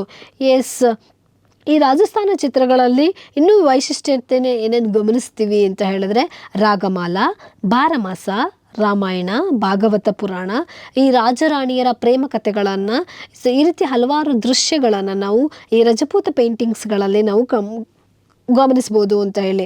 ಸೊ ಈ ರಜಪೂತ ಪೇಂಟಿಂಗ್ಸಲ್ಲಿ ಏನಂದರೆ ಆನಂದ ಕುಮಾರಸ್ವಾಮಿ ಅಂತಕ್ಕಂಥವ್ರು ತಮ್ಮ ಕೃತಿ ಅಂತಕ್ಕಂಥದ್ದು ಯಾವುದು ಅಂದರೆ Rajput paintings being on account of the Hindu paintings of Rajasthan ಅಂತಕ್ಕಂಥ ಕೃತಿಯಲ್ಲಿ ಈ ರಾಜಸ್ಥಾನ ಚಿತ್ರಕಲೆಯ ಕುರಿತು ವರ್ಣನೆ ಮಾಡಿರತಕ್ಕಂಥದ್ದು ಮಾಹಿತಿ ಇರ್ತಕ್ಕಂಥದ್ದು ನಮಗೆ ಕಂಡುಬರುತ್ತೆ. ಸೊ ರಾಜಸ್ಥಾನ ಇದರ ನಂತರದಲ್ಲಿ ಪಹಾಡಿ ಅಥವಾ ಪಹರಿ ಚಿತ್ರಕಲೆ ಅಂತ ಹೇಳಿ ಕರಿತೀವಿ. ಅಂದರೆ ಮೊಘಲರ ಆಸ್ಥಾನದಲ್ಲಿ ಇದ್ದಂತಹ ಕಲಾವಿದರು ಸೊ ಈ ಮೊಘಲ್ ಸಾಮ್ರಾಜ್ಯ ವಿನಾಶವಾದ ನಂತರದಲ್ಲಿ ಅಂದರೆ ತದನಂತರದಲ್ಲಿ ಕಲಾವಿದರು ಏನು ಮಾಡ್ತಾರೆ, ಇತರ ಪ್ರದೇಶಗಳಿಗೆ ಹೋಗ್ತಾರೆ. ಅಂದರೆ ಅವರು ಪಹಾಡಿ ಗುಡ್ಡಗಳಲ್ಲಿ ಹೆಚ್ಚು ಅವರು ಆಶ್ರಯವನ್ನು ಪಡೆದುಕೊಳ್ತಾರೆ. ಸೊ ಅಲ್ಲಿ ತಮ್ಮದೇ ಆದ ಒಂದು ಶೈಲಿಯಲ್ಲಿ ಅದರಲ್ಲೂ ದೇಶೀಯವಾದಂಥ ಒಂದು ಚಿತ್ರಕಲೆಯನ್ನು ಬೆಳೆಸ್ತಾರೆ. ಇದನ್ನು ನಾವು ಪಹಾಡಿ ಚಿತ್ರಕಲೆ ಅಂತ ಹೇಳಿ ನಾವು ಕರಿತೀವಿ. ಸೊ ಹಾಗಾಗಿ ಈ ಚಿತ್ರಕಲೆಯಲ್ಲಿ ನಾವೇನೇನು ಗಮನಿಸ್ಬೋದು ಅಂದರೆ ಪಹಾಡಿ ಚಿತ್ರಕಲೆಯಲ್ಲಿ ಕೃಷ್ಣ, ರಾಮ ಮತ್ತು ಪ್ರಕೃತಿಯ ಚಿತ್ರಗಳನ್ನು ಇವರು ಈ ಪಹಾಡಿ ಚಿತ್ರಕಲೆಯಲ್ಲಿ ದೇಶೀಯವಾದಂಥ ಒಂದು ಚಿತ್ರಕಲೆಯನ್ನು ಬೆಳವಣಿಗೆ ಆಗ್ತಕ್ಕಂಥದ್ದು ನಮಗೆ ಕಂಡುಬರುತ್ತೆ. ಎಸ್, ದ ನೆಕ್ಸ್ಟ್ ಒನ್ ಹಾಗಾದರೆ ವೆರಿ ಇಂಪಾರ್ಟೆಂಟ್ ನಮಗೆ ಅಂತ ಹೇಳಿದ್ರೆ ವಿಜಯನಗರ ಸಾಮ್ರಾಜ್ಯದಲ್ಲಿ ಯಾವ ರೀತಿಯಾಗಿತ್ತು ಚಿತ್ರಕಲೆ ಅಂತಕ್ಕಂಥದ್ದು. ಸೊ ವಿಜಯನಗರ ಸಾಮ್ರಾಜ್ಯ ಅಂತಕ್ಕಂಥ ಒಂದು 14ನೇ ಶತಮಾನದಲ್ಲಿ ದಕ್ಷಿಣ ಭಾರತದಲ್ಲಿ ವಿಜಯನಗರ ಸಾಮ್ರಾಜ್ಯ ಸ್ಥಾಪನೆ ಆಯಿತು ಅಂತ ಹೇಳಿ ಗಮನಿಸ್ತೀವಿ. ಸೊ ಇಲ್ಲಿ ಈ ಭಿತ್ತಿ ಚಿತ್ರ ಪರಂಪರೆ ಅಂತಕ್ಕಂಥದ್ದು ವಿಜಯನಗರ ಸಾಮ್ರಾಜ್ಯದಲ್ಲಿ ಅದು ಒಂದು ಪುನರುಜ್ಜೀವನವನ್ನು ಪಡ್ಕೊಳ್ತು ಇಲ್ಲಿಯ ದೇವಾಲಯಗಳಲ್ಲಿ ಅಂತ ಹೇಳಿ ಗಮನಿಸ್ತೀವಿ. ಅದರಲ್ಲೂ ವಿಜಯನಗರ ಅರಸರ ದೇವಾಲಯಗಳಿರ್ಬೋದು, ಅರಮನೆಗಳಿರ್ಬೋದು, ಹಾಗೆ ಅಂತಃಪುರ ಗೋಡೆಗಳ ಮೇಲೆ ಈ ರೀತಿಯಾದಂಥ ಚಿತ್ರಗಳನ್ನು ಬಿಡಿಸಲಾಗ್ತಾ ಇತ್ತು. ಹಾಗಾದರೆ ಈ ವಿಜಯನಗರ ಸಾಮ್ರಾಜ್ಯ ಹಂಪಿಯ ವಿರೂಪಾಕ್ಷ ದೇವಾಲಯ ಏನು ಕಂಡು ಬರುತ್ತೆ, ಅಲ್ಲಿ ನಮಗೆ ಗಮನಿಸುವ ಹಾಗೆ ಅಲ್ಲಿ ಅಂದರೆ ಈ ಹಂಪಿಯ ಸಾಮ್ರಾಜ್ಯ ಸ್ಥಾಪನೆಗೆ ವಿಜಯನಗರ ಸಾಮ್ರಾಜ್ಯ ಸ್ಥಾಪನೆಗೆ ಕಾರಣರಾದಂತಹ ವಿದ್ಯಾರಣ್ಯ ಅಂತಕ್ಕಂಥ ಈ ಗುರುಗಳೇನಿದ್ದಾರೆ ಸೊ ಅವರನ್ನು ಮೆರವಣಿಗೆಯಲ್ಲೇ ಕುಳಿತು ಕರ್ಕೊಂಡು ಹೋಗ್ತಾ ಇರೋದು, ಹಾಗೆ ಅವರನ್ನು ಸೈನಿಕರು ಹಿಂಬಾಲಿಸ್ತಾ ಇರ್ತಕ್ಕಂಥ ದೃಶ್ಯವನ್ನು ನಾವು ಈ ದೇವಾಲಯದಲ್ಲಿ ನೋಡ್ಬೋದಾಗಿದೆ. ಹಂಪಿಯ ಇತರ ಭಾಗಗಳು ಅಂದರೆ ಹಂಪಿಯ ಸಮೀಪ ಇರ್ತಕ್ಕಂಥ ಹಂಪಿಗೆ ಅಥವಾ ವಿಜಯನಗರ ಸಾಮ್ರಾಜ್ಯಕ್ಕೆ ಒಳಪಟ್ಟಂಥ ಇತರ ದೇವಾಲಯಗಳಲ್ಲೂ ಕೂಡ ನಮಗೆ ವಿಜಯನಗರ ಸಾಮ್ರಾಜ್ಯಕ್ಕೆ ಸಂಬಂಧಪಟ್ಟಂತಹ ಚಿತ್ರಗಳು ಕಂಡುಬರುತ್ತೆ. ಅದರಲ್ಲಿ ಯಾವ್ಯಾವ ಸ್ಥಳಗಳು ಅಂತ ಹೇಳಿ ನೋಡಿದ್ರೆ ಆನೆಗೊಂದಿ, ತಾಡಪತ್ರಿ, ಕಾಂಚೀಪುರಂ, ಕಾಳಹಸ್ತಿ, ತಿರುಪತಿ, ತಿರುವಣ್ಣಾಮಲೈ, ಚಿದಂಬರಂ ಮತ್ತು ಕುಂಭಕೋಣಂ ಅಂತಕ್ಕಂಥ ಸ್ಥಳಗಳಲ್ಲಿ ವಿಜಯನಗರ ಸಾಮ್ರಾಜ್ಯಕ್ಕೆ ಸಂಬಂಧಪಟ್ಟಂಥ ಈ ದೇವಾಲಯಗಳಲ್ಲಿ ಚಿತ್ರಕಲೆಗಳನ್ನು ನಾವು ಗಮನಿಸ್ತಾ ಹೋಗ್ತೀವಿ. ಸೊ ವಿಜಯನಗರ ಕಲೆಯಲ್ಲೂ ಕೂಡ 3 ಬಗೆಯ ಕಲೆಗಳು ಕಂಡುಬರುತ್ತೆ. ಅದರಲ್ಲಿ ಒಂದು ಭಿತ್ತಿ ಚಿತ್ರ ಅಂತ ಹೇಳಿ ನಾವು ಗಮನಿಸ್ತೀವಿ, ಭಿತ್ತಿ ಚಿತ್ರವನ್ನು. ಹಾಗೆ ಇನ್ನೊಂದು ಶಿಲ್ಪ ವರ್ಣಾಲಂಕಾರ ಅಂತ ಹೇಳಿ ಗಮನಿಸ್ತೀವಿ. ಇನ್ನೊಂದು ಈ ರೇಷ್ಮೆಯನ್ನು ಬಳಸಿ ಬಟ್ಟೆಯ ಮೇಲೆ ಚಿತ್ರವನ್ನು ರಚನೆ ಮಾಡಿರ್ತಕ್ಕಂಥ 3 ರೀತಿಯ ಚಿತ್ರಕಲೆಗಳು ನಮಗೆ ಈ ವಿಜಯನಗರ ಸಾಮ್ರಾಜ್ಯದಲ್ಲಿ ಕಂಡುಬರ್ತಕ್ಕಂಥದ್ದು ಅಂತ ಹೇಳಿ. ಸೊ ಅದರಲ್ಲೂ ಇಂಪಾರ್ಟೆಂಟ್ ನಮಗೆ ವಿಜಯನಗರ ಸಾಮ್ರಾಜ್ಯ ಲೇಪಾಕ್ಷಿ ಏನಿದೆ, ಆಂಧ್ರ ಪ್ರದೇಶ ಲೇಪಾಕ್ಷಿ ದೇವಾಲಯದಲ್ಲಿ ಇಲ್ಲಿ ಈ ಚಿತ್ರಕಲೆಗೆ ಸಂಬಂಧಪಟ್ಟಂತೆ ಅಂದರೆ ಈ ದೇವಾಲಯದಲ್ಲಿ ಹಲವಾರು ಚಿತ್ರಗಳನ್ನು ನಾವು ಗಮನಿಸ್ತೀವಿ. ಆ ಲೇಪಾಕ್ಷಿ ದೇವಾಲಯದಲ್ಲಿ ನಾಟ್ಯ ಮಂಟಪ ಇರ್ಬೋದು, ಕಲ್ಯಾಣ ಮಂಟಪದಲ್ಲಿ ಇಲ್ಲಿ ವಿಜಯನಗರ ಶೈಲಿಯಲ್ಲಿ ಕಂಡುಬರ್ತಕ್ಕಂಥ ಹಲವು ಚಿತ್ರಗಳು ಈ ಲೇಪಾಕ್ಷಿ ದೇವಾಲಯದಲ್ಲಿ ಕಂಡುಬರುತ್ತೆ. ಸೊ ಹಾಗಾದರೆ ಇಲ್ಲಿ ಯಾವ್ಯಾವ ರೀತಿಯಾದಂಥ ಚಿತ್ರವನ್ನು ಗಮನಿಸ್ಬೋದು ಅಂತ ಹೇಳಿದ್ರೆ, ಲೇಪಾಕ್ಷಿಯಲ್ಲಿ ವಾದ್ಯಗಳನ್ನು, ನಾಟ್ಯ ಮೇಳದವರ ವೇಷಭೂಷಣಗಳನ್ನು, ಹಾಗೆ ಅವರ ಹಸ್ತಮುದ್ರೆಗಳನ್ನು ನಾವು ಈ ಲೇಪಾಕ್ಷಿ ದೇವಾಲಯದಲ್ಲಿ ಗುರುತಿಸ್ಬೋದಾಗಿದೆ. ಇದಿಷ್ಟು ನಮಗೆ ವಿಜಯನಗರ ಕಾಲಘಟ್ಟದಲ್ಲಿ ಕಂಡುಬರ್ತಕ್ಕಂಥ ಪೇಂಟಿಂಗ್ಸ್ ಆಗಿರುತ್ತೆ. ಹಾಗಾದರೆ ವಿಜಯನಗರ ಸಾಮ್ರಾಜ್ಯದ ಅವನತಿಯ ನಂತರ ಕೂಡ ಈ ಚಿತ್ರಕಲೆ ಮುಂದುವರಿತಾ ಹೋಗುತ್ತೆ. ಯಾರ್ಯಾರ ಕಾಲದಲ್ಲಿ ಅಂತ ಹೇಳಿದ್ರೆ, ಅಂದರೆ ವಿಜಯನಗರ ಸಾಮ್ರಾಜ್ಯ ಪತನ ಆದಮೇಲೂ ಕೂಡ ತಂಜಾವೂರು ಇರ್ಬೋದು, ಹಾಗೆ ಮಧುರೈ ನಾಯಕರ ಕಾಲಘಟ್ಟದಲ್ಲಿ, ಅಂದರೆ ತದನಂತರ ಬಂದಂತಹ ಸಂತತಿ ಯಾವುದು ಮಧುರೈ ನಾಯಕರ ಇವರ ಕಾಲದಲ್ಲೂ ಈ ಚಿತ್ರಕಲಾ ಪರಂಪರೆ ಅಂತಕ್ಕಂಥದ್ದು ಬೆಳವಣಿಗೆ ಆಗ್ತಾ ಹೋಗುತ್ತೆ ಅಂತ ಹೇಳಿ. ಹಾಗೆಯೇ ದ ನೆಕ್ಸ್ಟ್ ಒನ್ ಹಾಗಾದರೆ ದಕ್ಷಿಣ ಭಾರತದಲ್ಲಿ ಕಂಡು ಬರ್ತಕ್ಕಂಥ ಇನ್ನೊಂದು ಚಿತ್ರಕಲೆ ಅಂತ ಹೇಳಿದ್ರೆ ಅದನ್ನು ಡೆಕ್ಕನ್ ಚಿತ್ರಕಲೆ ಅಂತ ಹೇಳಿ ಕರಿತೀವಿ. ಅಂದರೆ ಮುಘಲ್ ಸಾಮ್ರಾಜ್ಯ ಉತ್ತರ ಭಾರತದಲ್ಲಿ ವಿನಾಶ ಆದ ನಂತರದಲ್ಲಿ ದಕ್ಷಿಣಕ್ಕೆ ಬಂದಂತಹ ಮುಸ್ಲಿಮರು ಡೆಕ್ಕನ್ ಚಿತ್ರಕಲೆಯನ್ನು ಬೆಳೆಸುವಂಥದ್ದು ಕಂಡುಬರುತ್ತೆ. ಸೊ ಹಾಗಾದರೆ ಈ ಡೆಕ್ಕನ್ ಚಿತ್ರಕಲೆಯಲ್ಲಿ ಯಾರ ಪ್ರಭಾವ ಕಂಡುಬರುತ್ತೆ ಅಂದರೆ ವಿಜಯನಗರದ ಪ್ರಭಾವದಿಂದ ಕೂಡಿರ್ತಕ್ಕಂಥ ಒಂದು ಶೈಲಿಯನ್ನು ನಾವು ಈ ದಕ್ಷಿಣದಲ್ಲಿ ನಾವು ಈ ಡೆಕ್ಕನ್ ಶೈಲಿಯಲ್ಲೂ ಕೂಡ ಗಮನಿಸ್ತೀವಿ. ಅದರಲ್ಲಿ ಪ್ರಮುಖವಾಗಿ ಈ ಡೆಕ್ಕನಲ್ಲಿ 3 ರೀತಿಯಾದಂಥ ಶೈಲಿಗಳು ಕಂಡುಬರುತ್ತೆ. ಯಾವ್ಯಾವುದು ಅಂತ ಹೇಳಿದ್ರೆ ಅಹಮದ್ ನಗರ ಶೈಲಿ, ಗೋಲ್ಕೊಂಡ ಮತ್ತು ಬಿಜಾಪುರ ಸಂಪ್ರದಾಯಗಳಲ್ಲಿ ಈ ರೀತಿಯಾದಂಥ ಚಿತ್ರಕಲೆಯನ್ನು ನಾವು ಗಮನಿಸ್ತೀವಿ. ಸೊ ಈ ರಾಜಸ್ಥಾನದಲ್ಲಿ ಇರ್ತಕ್ಕಂಥ ಕಲಾವಿದರು ಏನು ಬಿರುತ್ತಾರೆ, ಇವರು ಬೇರೆ ಬೇರೆ ಪ್ರದೇಶಗಳಿಗೆ ಚದುರು ಹೋಗ್ತಕ್ಕಂಥ ಸಂದರ್ಭದಲ್ಲಿ ಮೊಘಲರ ಸಂಪ್ರದಾಯ ತದನಂತರದಲ್ಲಿ ಈ ಡೆಕ್ಕನ್ ಈ ಕಲಾವಿದರು ಏನಿರ್ತಾರೆ ಮೊಘಲ್ ಆಸ್ಥಾನದಲ್ಲಿರ್ಬೋದು, ರಾಜಸ್ಥಾನದಲ್ಲಿ ಅಲ್ಲಿ ಹೆಚ್ಚು ದಾಳಿಗಳು ನಡೀತಾ ಇರೋದ್ರಿಂದ ಇಲ್ಲಿ ವಲಸೆ ಬಂದಂತಹ ಈ ಕಲಾವಿದರು ಇಲ್ಲಿ ಒಂದು ಡೆಕ್ಕನ್ ಚಿತ್ರಕಲೆ ಅಂತಕ್ಕಂತಹ ಒಂದು ಕಲೆಯನ್ನು ತದನಂತರದಲ್ಲಿ ಪ್ರಾರಂಭಿಸ್ತಾರೆ. ಇದನ್ನೇ ನಾವು ಡೆಕ್ಕನಿ ಚಿತ್ರಕಲೆ ಅಂತ ಹೇಳಿ ಕರಿತೀವಿ. ದ ನೆಕ್ಸ್ಟ್ ಒನ್ ಹಾಗಾದರೆ ಮೈಸೂರು ಚಿತ್ರಕಲೆ ಅಂತ ವಿಜಯನಗರ ಸಾಮ್ರಾಜ್ಯ ಅವನತಿ ಆದ ನಂತರದಲ್ಲಿ ನಮಗೆ ಮೈಸೂರು ಸಾಮ್ರಾಜ್ಯ ಅಂತಕ್ಕಂಥದ್ದು ಏನು ನಾವು ಗಮನಿಸ್ತೀವಿ. ಇಲ್ಲೂ ಕೂಡ ಒಂದು ಚಿತ್ರಕಲಾ ಪರಂಪರೆ ಅಂತಕ್ಕಂಥದ್ದು ಕೆಲವು ಮಾರ್ಪಾಡುಗಳನ್ನು ತೆಗೆದುಕೊಂಡು ಬದಲಾವಣೆಯಾಗಿ ಈ ಮೈಸೂರು ಚಿತ್ರಕಲೆ ಅಂತಕ್ಕಂಥದ್ದು ಬೆಳವಣಿಗೆ ಆಗುತ್ತೆ. ಈ ಮೈಸೂರು ಮತ್ತು ತಂಜಾವೂರು ಇವೆರಡೂ ಕೂಡ ಅದರ ಚಿತ್ರಕಲೆಗೆ ಹೆಚ್ಚು ಪ್ರೋತ್ಸಾಹವನ್ನು ನೀಡುವಂಥದ್ದು ನಮಗೆ ಗಮನಿಸ್ತೀವಿ. ಇಲ್ಲಿ ಮೈಸೂರು ಚಿತ್ರಕಲೆಯಲ್ಲಿ ನಾವು ಹೆಚ್ಚಾಗಿ ನಾವೇನೇನು ಗಮನಿಸ್ತೀವಿ ಅಂದರೆ ಸಿರಾದ ಲಕ್ಷ್ಮೀ ನರಸಿಂಹ ದೇವಾಲಯದಲ್ಲಿ ಕಂಡುಬರ್ತಕ್ಕಂಥ ಚಿತ್ರಕಲೆ, ಹಾಗೆ ಮೈಸೂರಿನ ಜಗನ್ಮೋಹನ ಪ್ಯಾಲೇಸಲ್ಲಿ ಕಂಡುಬರ್ತಕ್ಕಂತಹ ಪೇಂಟಿಂಗ್ಸನ್ನು ನಾವು ಗಮನಿಸ್ತೀವಿ. ಶ್ರೀರಂಗಪಟ್ಟಣದ ದರಿಯಾ ದೌಲತ್ ಅರಮನೆ ಇರ್ಬೋದು, ಯಾಕೆಂದರೆ ಟಿಪ್ಪುವಿನ ಅರಮನೆ ಆದಂಥದ್ದು. ಹಾಗೆ ಬೆಂಗಳೂರಿಗೆ ಟಿಪ್ಪುವಿನ ಬೇಸಿಗೆ ಅರಮನೆಯಲ್ಲೂ ಕೂಡ ನಾವು ಈ ಪೇಂಟಿಂಗ್ಸ್ಗಳನ್ನು ನಾವು ಗಮನಿಸ್ತೀವಿ ಅಂತ ಹೇಳಿ. ಇಲ್ಲೆಲ್ಲವೂ ಕೂಡ ಚಿತ್ರಗಳು ಕಂಡುಬರುತ್ತೆ. ಅದರಲ್ಲೂ ಮೈಸೂರಿನ ಜಗನ್ಮೋಹನ ಅರಮನೆಯಲ್ಲಿ ನಾವು ರಾಜ ರವಿವರ್ಮನ ಪೇಂಟಿಂಗ್ಸ್ಗಳು ಕಂಡುಬರುತ್ತೆ. ಅಂದರೆ ವಸಾಹತುಶಾಹಿ ಯುಗ ಆಲ್ರೆಡಿ 18-19ನೇ ಶತಮಾನಕ್ಕೆ ಬಂದಾಗ ನಮಗೆ ಈ ರವಿವರ್ಮನ ಪೇಂಟಿಂಗ್ಸ್ಗಳನ್ನು ನಾವು ಮೈಸೂರಿನ ಜಗನ್ಮೋಹನ ಪ್ಯಾಲೇಸಲ್ಲಿ ಕಂಡುಬರುತ್ತೆ. ಅದ್ಭುತವಾದಂಥ ಪೇಂಟಿಂಗ್ಸ್ಗಳು ನಮಗೆ ರವಿವರ್ಮನ ಕಾಲಕ್ಕೆ ಸಂಬಂಧಪಟ್ಟಂತ ಕಂಡುಬರುತ್ತೆ. ಇದನ್ನು ಹಂಸ ದಮಯಂತಿ ಅಂತ ಹೇಳೋ ಚಿತ್ರವನ್ನು ನಾವು ಗಮನಿಸ್ತೀವಿ. ಹಾಗೆಯೇ ಇನ್ನೊಂದು ಯಶೋಧರೆ ಮತ್ತು ಕೃಷ್ಣ ಇರ್ತಕ್ಕಂತಹ ಒಂದು ತಾಯಿ ಮತ್ತು ಮಗನ ಭಾವನಾತ್ಮಕ ಸಂಬಂಧ ಇರ್ತಕ್ಕಂಥದ್ದು ಅದ್ಭುತವಾಗಿ ಮೂಡಿ ಬಂದಿರತಕ್ಕಂತಹ ಚಿತ್ರ ಇದು. ಇದು ಕೂಡ ರವಿವರ್ಮನ ಪೇಂಟಿಂಗ್ಸ್ಗಳಾಗಿರುತ್ತೆ. ಹಾಗೆ ಇಲ್ಲಿ ಊರ್ವಶಿ ಮತ್ತು ಪುರುರಮನ ಲವ್ ಸ್ಟೋರಿ ಏನು ಬರುತ್ತೆ ಅದನ್ನು ಆಧರಿಸಿದಂಥದ್ದು ಈ ಚಿತ್ರ ಆಗಿರುತ್ತೆ. ಇವೆಲ್ಲವೂ ರವಿವರ್ಮನ ಚಿತ್ರಗಳು, ಅಂದರೆ ಮೈಸೂರಿನ ಜಗನ್ಮೋಹನ ಪ್ಯಾಲೇಸ್ನಲ್ಲಿ ಕಂಡುಬರ್ತಕ್ಕಂಥ ಚಿತ್ರಗಳು ಅಂತ ಹೇಳಿ ನಾವು ಗಮನಿಸ್ತೀವಿ. ಅಂದರೆ ಏನಾಗುತ್ತೆ ರವಿವರ್ಮನ ಕಾಲ ಅಂದರೆ ವಸಾಹತುಶಾಹಿ ಯುಗ ಅಂತ ಅಥವಾ ಬ್ರಿಟಿಷ್ ಯುಗ ಏನು ಹೇಳಿ ಕರಿತೀವಿ. ಇಲ್ಲಿಯವರೆಗೂ ಚಿತ್ರಕಲೆ ಕೇವಲ ಅರಮನೆಗಳಿಗೆ ಮಾತ್ರ ಸೀಮಿತ ಆದಂಥ ಕಲೆ. ತದನಂತರದಲ್ಲಿ ಸಾಮಾನ್ಯರ ಮನೆಗಳಲ್ಲೂ ಕೂಡ ಈ ಕಲೆಗಳು ಅಂತಕ್ಕಂಥದ್ದು ಪ್ರಾರಂಭ ಆಯಿತು ಅಂತಕ್ಕಂಥದ್ದು, ಅಂದರೆ ಅವರ ಮನೆಗಳಲ್ಲೂ ಕೂಡ ಈ ಚಿತ್ರಕಲೆ ಬೆಳವಣಿಗೆ ಆಯಿತು ಅಂತ ಹೇಳಿ ನಾವು ಗಮನಿಸ್ತೀವಿ. ಇದಿಷ್ಟು ಅಂದರೆ ಈ ಚಿತ್ರಕಲೆ ಅನ್ನುವಂಥದ್ದು ಬೆಳವಣಿಗೆ ಆಗಿರುವಂಥದ್ದು ಕಂಡುಬರುತ್ತೆ. ಸೊ ಹಾಗೆಯೇ ಈ ಚಿತ್ರಕಲೆಯಲ್ಲಿ ಜಾನಪದ ಚಿತ್ರಕಲೆ ಅಂತ ಹೇಳಿ ಬರುತ್ತೆ. ಅಂದರೆ ಜಾನಪದರ ರೂಪಿಸಿದಂತಹ ಕಲೆ ಯಾವ್ಯಾವ ರೀತಿಯಾಗಿದೆ ಅಂತ ಹೇಳಿ ನೋಡೋಣ. ಅದರಲ್ಲಿ ದ ಫಸ್ಟ್ ಒನ್ ಮಧುಬನಿ ಚಿತ್ರಕಲೆ ಅಂತ ಹೇಳಿ ಕರಿತೀವಿ. ಸೊ ಈ ಮಧುಬನಿ ಚಿತ್ರಕಲೆ ಏನಿದೆ, ಮಿಥಿಲಾ ಅಂತ ಹೇಳಿ ಕೂಡ ಇದನ್ನು ಕರೀತಾರೆ. ಅಂದರೆ ಮಧುಬನಿ ಅಥವಾ ಮಿಥಿಲಾ ಕಲೆ ಅಂತ ಹೇಳಿ ಕೂಡ ಇದನ್ನು ಕರೀಲಾಗುತ್ತೆ. ಈ ಕಲೆ ಏನಿದೆ ಭಾರತ ಮತ್ತು ನೇಪಾಳದ ಮಿಥಿಲಾ ಅನ್ನುವಂತಹ ಪ್ರದೇಶದಲ್ಲಿ ಇದ್ದಂತಹ ಕಲೆಯನ್ನು ಮಧುಬನಿ ಚಿತ್ರಕಲೆ ಅಂತ ಹೇಳಿ ಕರಿತೀವಿ. ಇದು ಬಿಹಾರದ ಮಧುಬನಿ ಅನ್ನುವಂಥ ಪ್ರದೇಶದಲ್ಲಿ ಕಂಡು ಬಂದಿರೋದ್ರಿಂದ ಇದನ್ನು ಮಧುಬನಿ ಪೇಂಟಿಂಗ್ಸ್ ಅಂತಲೇ ಹೇಳಿ ಕರೀಲಾಗುತ್ತೆ. ಸೊ ಹಾಗಾಗಿ ಇದನ್ನು ಮಧುಬನಿ ಅಂತ ಹೇಳಿ ಕರಿತೀವಿ. ಇದು ಈಗ GI ಟ್ಯಾಗ್ ಅನ್ನು ಕೂಡ ಇದು ಪಡೆದುಕೊಂಡಿದೆ. ಯಾವುದು? ಮಧುಬನಿ ಪೇಂಟಿಂಗ್ಸ್ ಅಂತಕ್ಕಂಥದ್ದು. ಇಸ್ ತುಂಬ ಅದ್ಭುತವಾಗಿರ್ತಕ್ಕಂಥ ಒಂದು ಚಿತ್ರಕಲೆ ಇದು ಮಧುಬನಿ ಪೇಂಟಿಂಗ್ಸ್ ಅಂತಕ್ಕಂಥದ್ದು. ದ ನೆಕ್ಸ್ಟ್ ಒನ್ ಹಾಗಾದರೆ ಚಿತ್ರಕಲೆ ಅಂತಕ್ಕಂಥದ್ದು ಕಲಂಕರಿ ಚಿತ್ರಕಲೆ ಅಂತ ಹೇಳಿ ಕರಿತೀವಿ. ಈ ಕಲಂಕರಿ ಅಂತಕ್ಕಂತಹ ಚಿತ್ರಕಲೆ ಬಟ್ಟೆಯ ಮೇಲೆ ರೂಪಿಸಿದಂಥ ಒಂದು ವಿಶಿಷ್ಟವಾದಂತಹ ಶೈಲಿಯನ್ನು ಈ ಕಲಂಕರಿ ಅಂತಕ್ಕಂತಹ ಚಿತ್ರಕಲೆ ಸೂಚಿಸುತ್ತೆ ಅಂತ ಹೇಳಿ. ಹಾಗಾದರೆ ಈ ಕಲಂಕರಿ ಚಿತ್ರಕಲೆ ಎಲ್ಲಿ ಕಂಡುಬರುತ್ತೆ ಅಂತ ಹೇಳಿದ್ರೆ ಆಂಧ್ರ ಪ್ರದೇಶ ಮತ್ತು ತೆಲಂಗಾಣದ ಪ್ರದೇಶದಲ್ಲಿ ಈ ಚಿತ್ರಕಲೆಯನ್ನು, ಅಂದರೆ ಬಟ್ಟೆಯ ಮೇಲೆ ಬಿಡಿಸ್ತಕ್ಕಂತಹ ಚಿತ್ರವನ್ನು ನಾವು ಈ ಕಲಂಕರಿ ಚಿತ್ರಕಲೆಯನ್ನು ಗಮನಿಸಬಹುದಾಗಿದೆ.